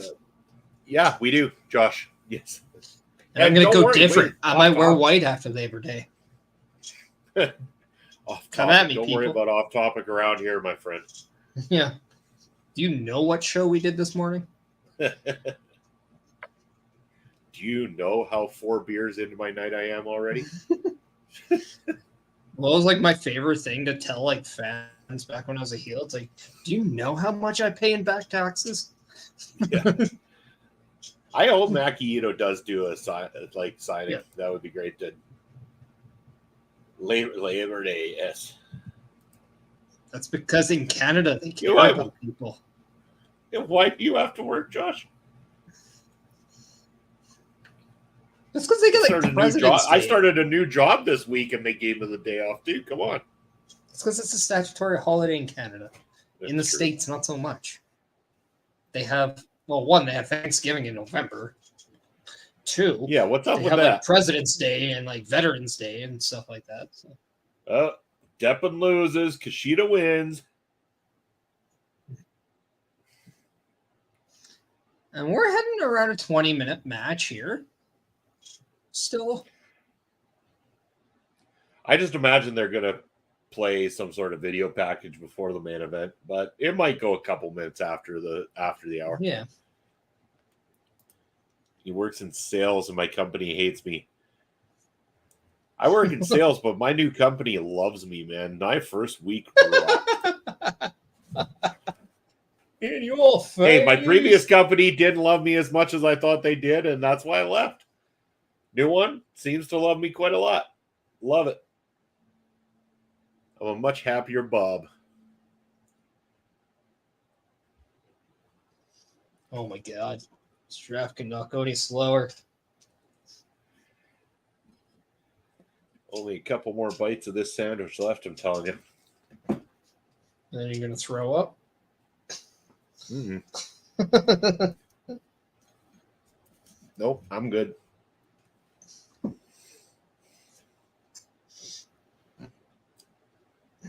Dappen's not going to show sportsmanship. Nah, middle finger. Nice. Why? He was just telling Kushida he was number 1.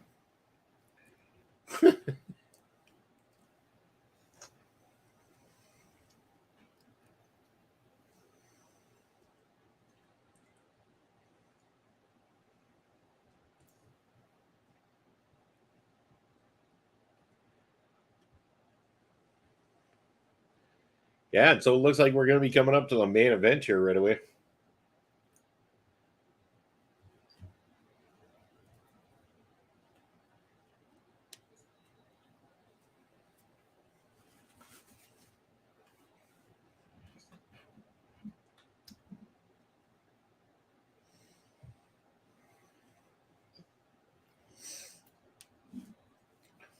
Oh. So Miro Suzuki is going to be appearing in MLW by the looks of it.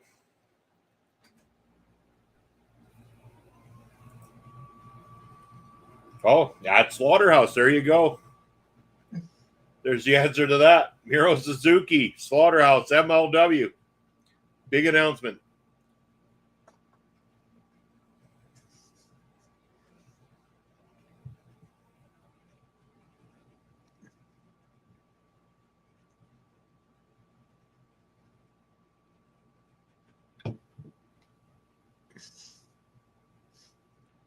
Oh, now it's time. It's time for the main event of the evening. This match scheduled for one fall. I always love this opening video package where they show all the previous MLW champions. And there hasn't been many.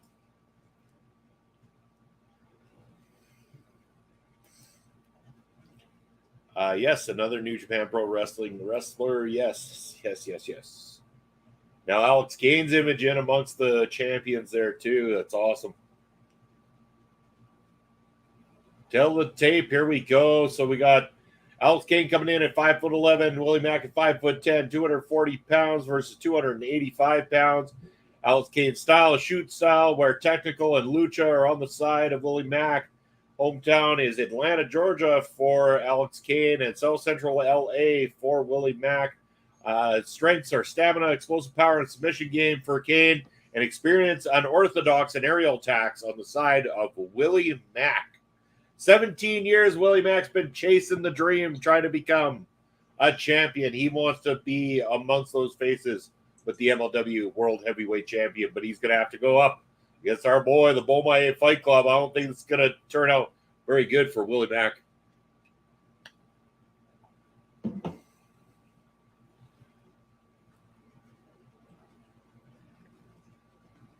On this question right here, how about Matt Cardona?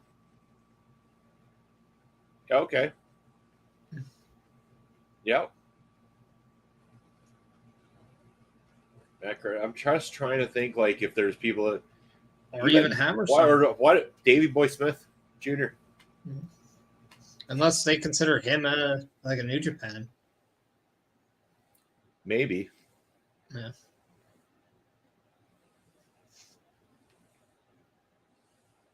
Or there you go. I mean, you're asking earlier about who could go up against Ricky Shane Page for his National Openweight Championship. There's a good match to throw that way. Josh, Russ Jones. Well, in all honesty, if our boy is to defend this title properly, did he just take my fucking pick? Well, you're suggesting it could end up being Alex Kane defending. Why not? Suzuki. No, why not do Ricky Shane Page against Alex Kane? I don't think they'd do it. They're not going to go title for title unless there's a big build. Here we go. The Bomaye entrance.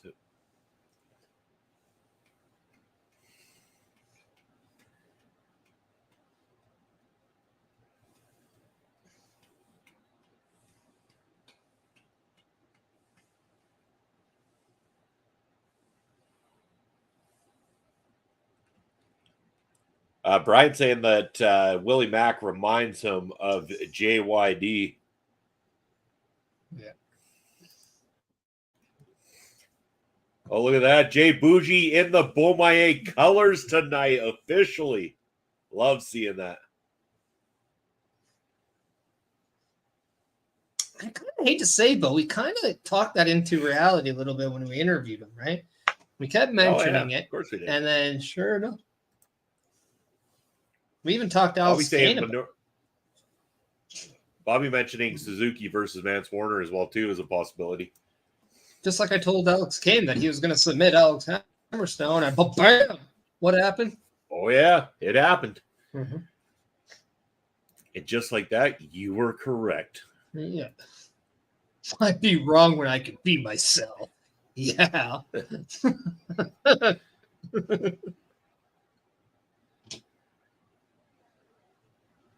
Yeah, earlier tonight on the tapings, Mr. Thomas and Jay Bougie had a tag team matchup that's going to be coming up on Fusion in the coming weeks.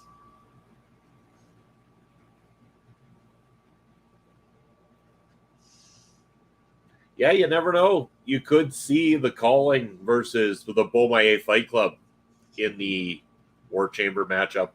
Yeah, especially with the gold. Like, they might want to come for Alex Kane's gold, and that sets up a world of possibilities. Mr. All Thomas, titles Jay on Bougie the line? Jay Bougie and Mr. Thomas could go for the tag belts. O'Shea Edwards could be the one to go against Rickey Shane Page for the National Open Weight. Like, there's possibilities there. Why not go faction versus faction? Winner takes all the gold. So, hold on here. Brian saying, I was told Hulk Hogan to finish someone with an atomic leg drop, and he did. Well chosen. Yeah, it's great that MLW and NJPW are working together. I like that MLW keeps that door open to working with other companies myself. Brian, had you not been too afraid to watch the interview with Alex Kane after all your smack talk, you would actually saw that I actually did do what I said. Bobby saying Jay Bougie could take on Akira as well, too. Middleweight there, that would work. I wouldn't mind saying Jay Bougie against the man we just saw win against Tony Deppen. Kushida? Yeah. Brian also told Jake the Snake to use a DDT to finish match 2 and was right on that one. Man, killing it, Brian. No, because his real finisher was the bottle. Hey-o.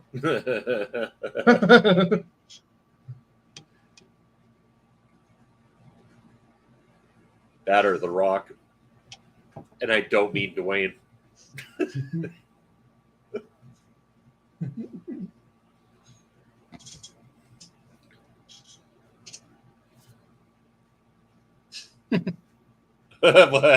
Yes, Chris, that's where I was going with my joke. Oh, Alex Kane just got slapped.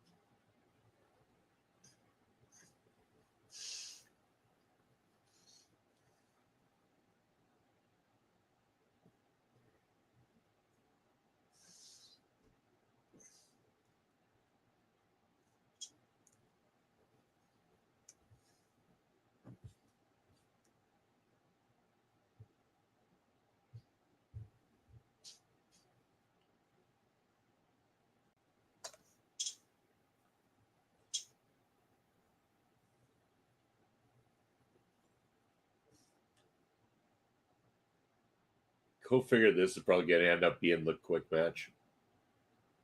It's like all 100% Willie Mack here, like just beating the living daylights out of Kane. And Kane's going to turn around, lock a submission, and then this will be over, I bet.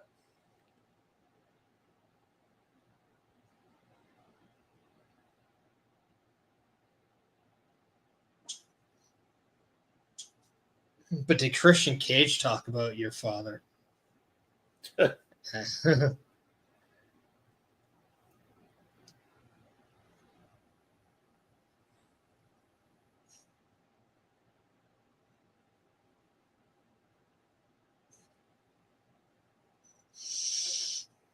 Willie looking pretty solid here off the hop.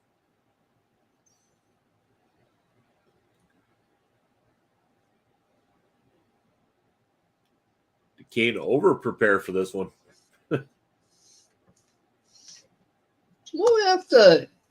We still got to admit to ourselves that he is still a very inexperienced champion. This is only his first title defense. So yes, he was able to fight to the top of the mountain, but now the real work begins. It's a lot easier to get to the top than it is to stay at the top.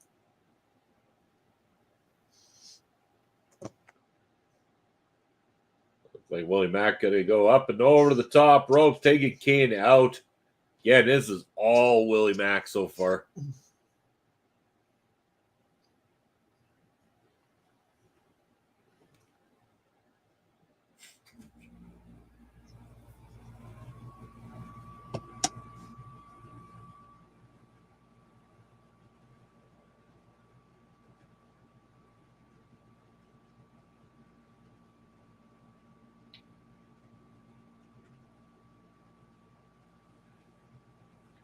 Now Kane being thrown into the rail.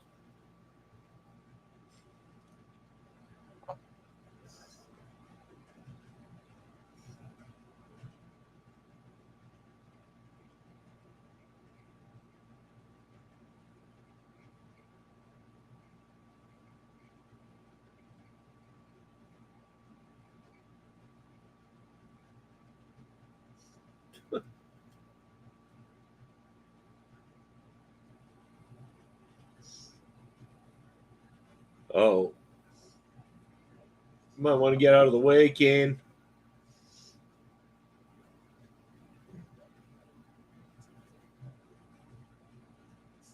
They cut the fucking camera right as he went for the kick on that. What the fuck? Who the fuck is in the director's chair tonight? Must be Vince Russo. Yeah.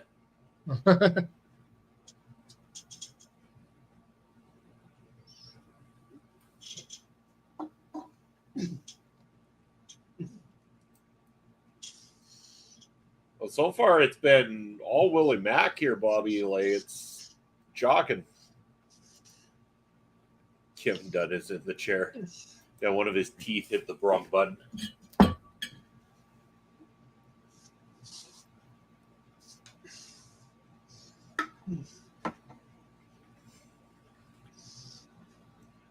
Oh, Willie Mack right into the steel bar.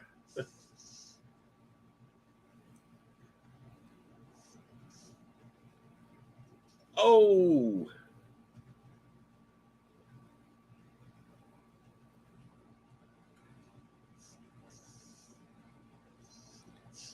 You watch, they're going to go home in approximately 3 to 4 minutes. I'm going to give him 6. Yeah?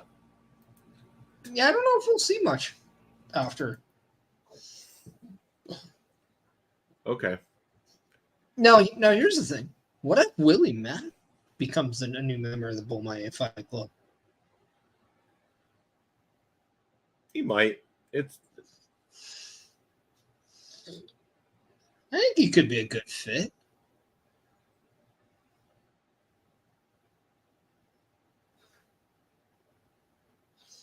Imagine maybe him and Bougie tagging. Guy, you're big for your little.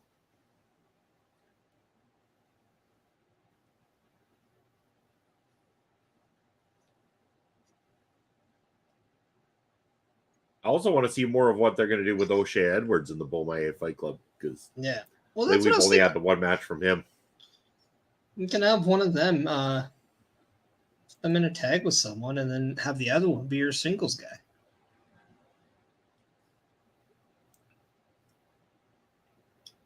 Well, I mean, even as it stands, you could have Mr. Thomas and O'Shea Edwards as a tag team, but Bougie in the middleweight division too. Like, there's all sorts of things. Yeah, and maybe if you bring in Willie Mack, he can be in that open weight. Because him and Ricky Shane Page could be a good match. Oh, yeah. I'm just trying to think if they were to go into that Bullmaye. Well, Bullmaye in the calling, if it went that direction, like, there would probably end up being it'd be 5v5. The calling will end up being the two guys plus whatever masked assailants that they've got.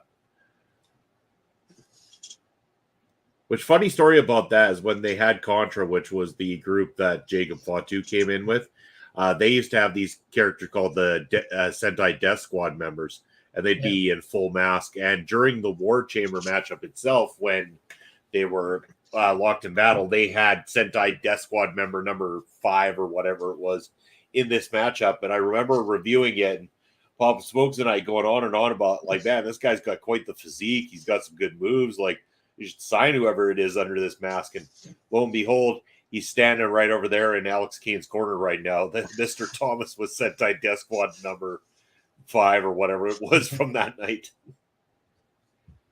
I will say, if Raven needs somebody in his faction, there is a recent unemployed fellow that he was once in a faction with on TNA.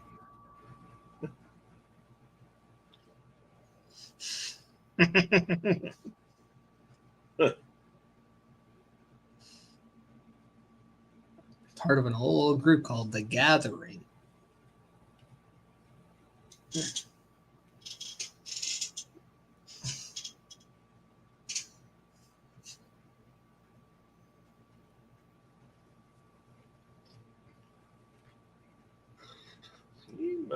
You might end up being right on that 6 minutes.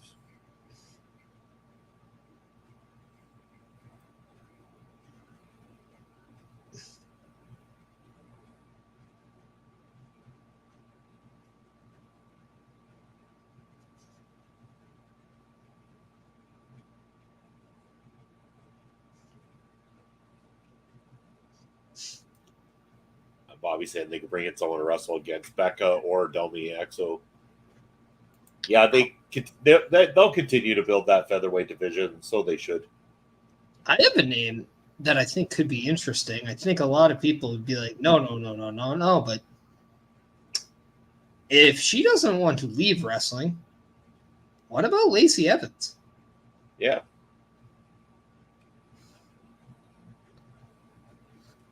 I think Lacey Evans with Becca could be very interesting.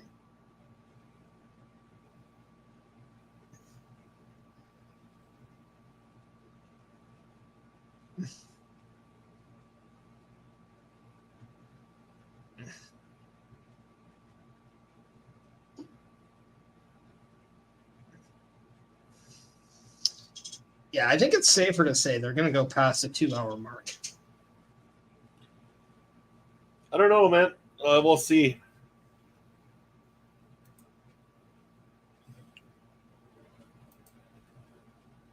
Bobby's on board with Lacey and MLW. He likes that idea. Ryan saying some dude was rocking a Barry Manilow t-shirt in the front row. Odd choice. Hey, somebody's just down for the Copacabana, right? What about that name, Colt Cabana? Would he not be fun to watch in MLW? Pass. He's been there before. I know. Plus, he's probably got his spot back in AEW now. Pass.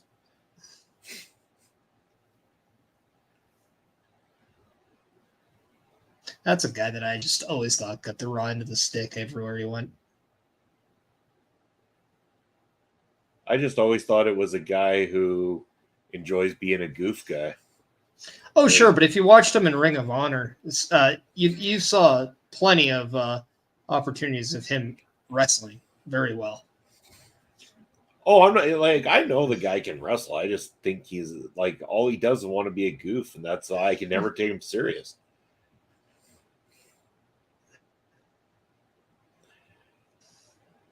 Hey, man, the Jewish community like to entertain. Can't blame them. See, you're not necessarily wrong because I think they're going to be going home here like right now. I think we're going to be finishing this any second.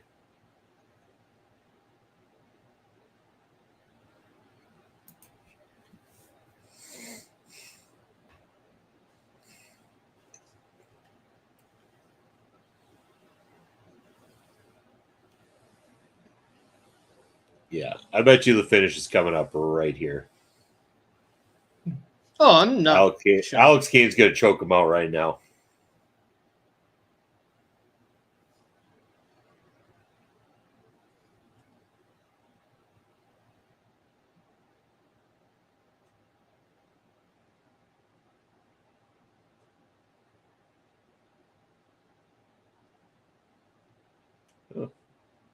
Veteran move.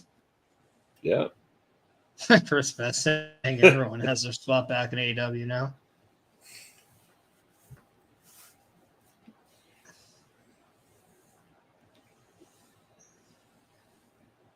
Everyone except for Tony because he never really had his spot in the first place because he just listens to what everybody else tells him to do. I mean, we're talking about what Tony can and can't do.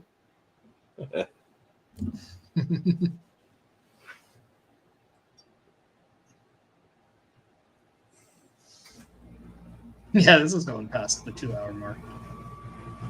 Yep. Yep.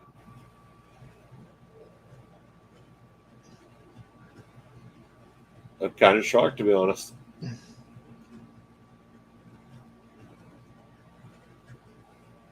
It's because they had to reset that. I was gonna say it's because they had to reset that ring back up. Bobby saying this match is awesome. Agree with you, Bobby. Really enjoying this.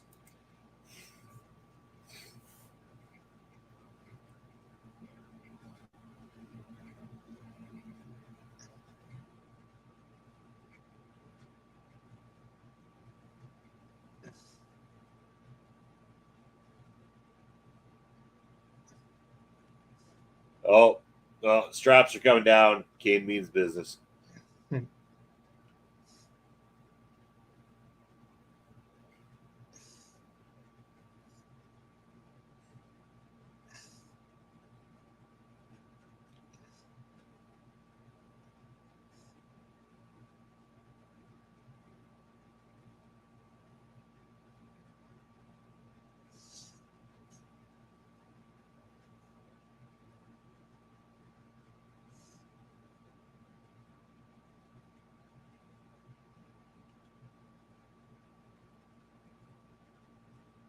Every time I think this is going to the finish, it just goes a little bit further.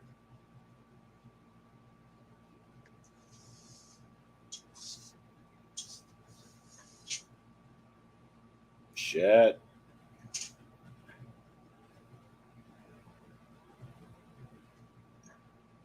Man, Matt Striker's really in the business to bury the referee tonight, eh?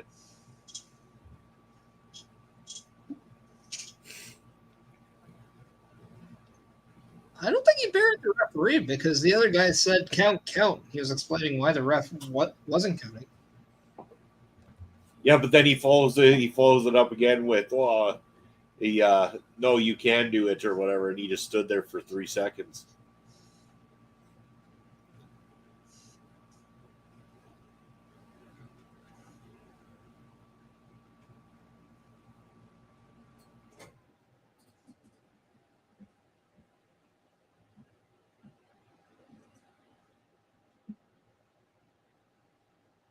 I miss having Rich Bocchini on commentary. Him and Dombrowski were great together. Bobby saying he'd like to see more of Cashflow Ken Broadway on MLW. I agree with you there, Bobby. I like Cashflow Ken Broadway. He's good.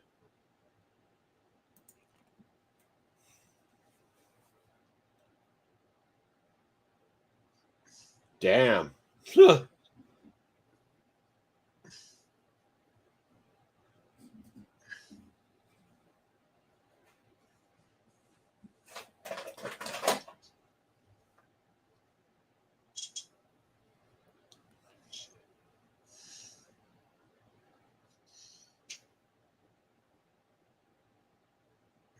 Well, again, this is awesome chant now from the crowd.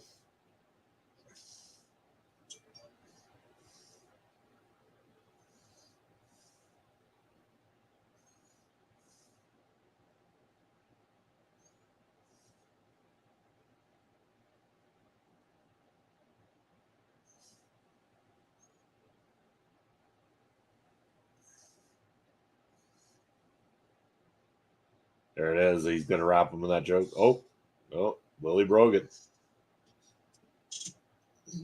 Roll up. No.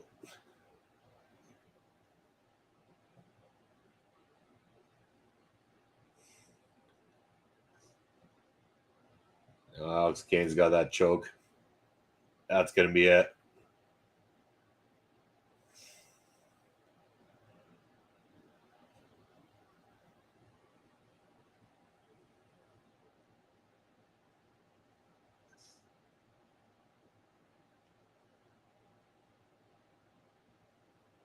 Yeah, he's done. He's going to be done.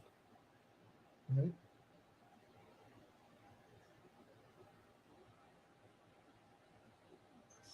Oh, he called it, but I thought Willie Mack lifted his arm there a little bit at the end. I don't think Willie Mack lifted. I think that hold that Kane had, it kept it up. Oh, okay. That's what it felt like to me. Felt like it dropped more the other 2 times, I guess, so it kind of looked weird. But yeah, either way, Alex Kane retains and still your MLW World Heavyweight Champion. And that brings this show to an end. Okay, I swear, Willie tapped before the actual finish. But overall, yeah, Parrish, what did you think of Fury Road? Thought it was a good show. Obviously, there's matches I think that definitely stood out a lot more. Obviously, the main event, I thought that Mack Cardona, anytime he's out there, he stands out. He is a big name for a reason. I thought the women's match was a very good surprise. But yeah, Alex Kane has the microphone right now. He does.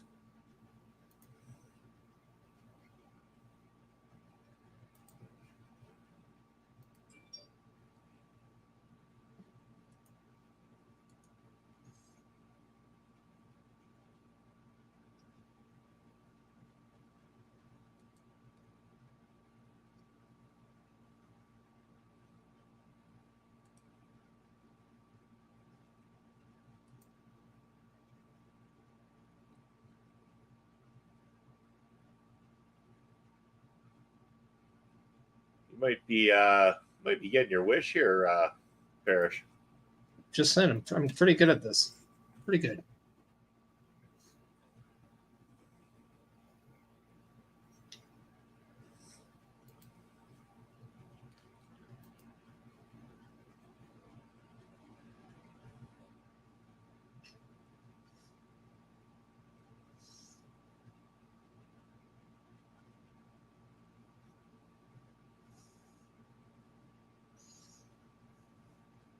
Well, sportsmanship shown.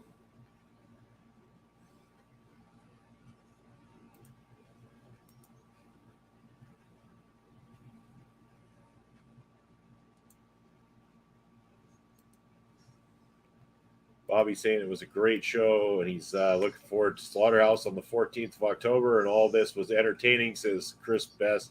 Yeah, it's been a fun night of action tour. Oh, we got a Beaumont from Willie Mack there to bring things to a close anyway. That's looking like that's going to wrap up the evening here anyway, as they're celebrating now.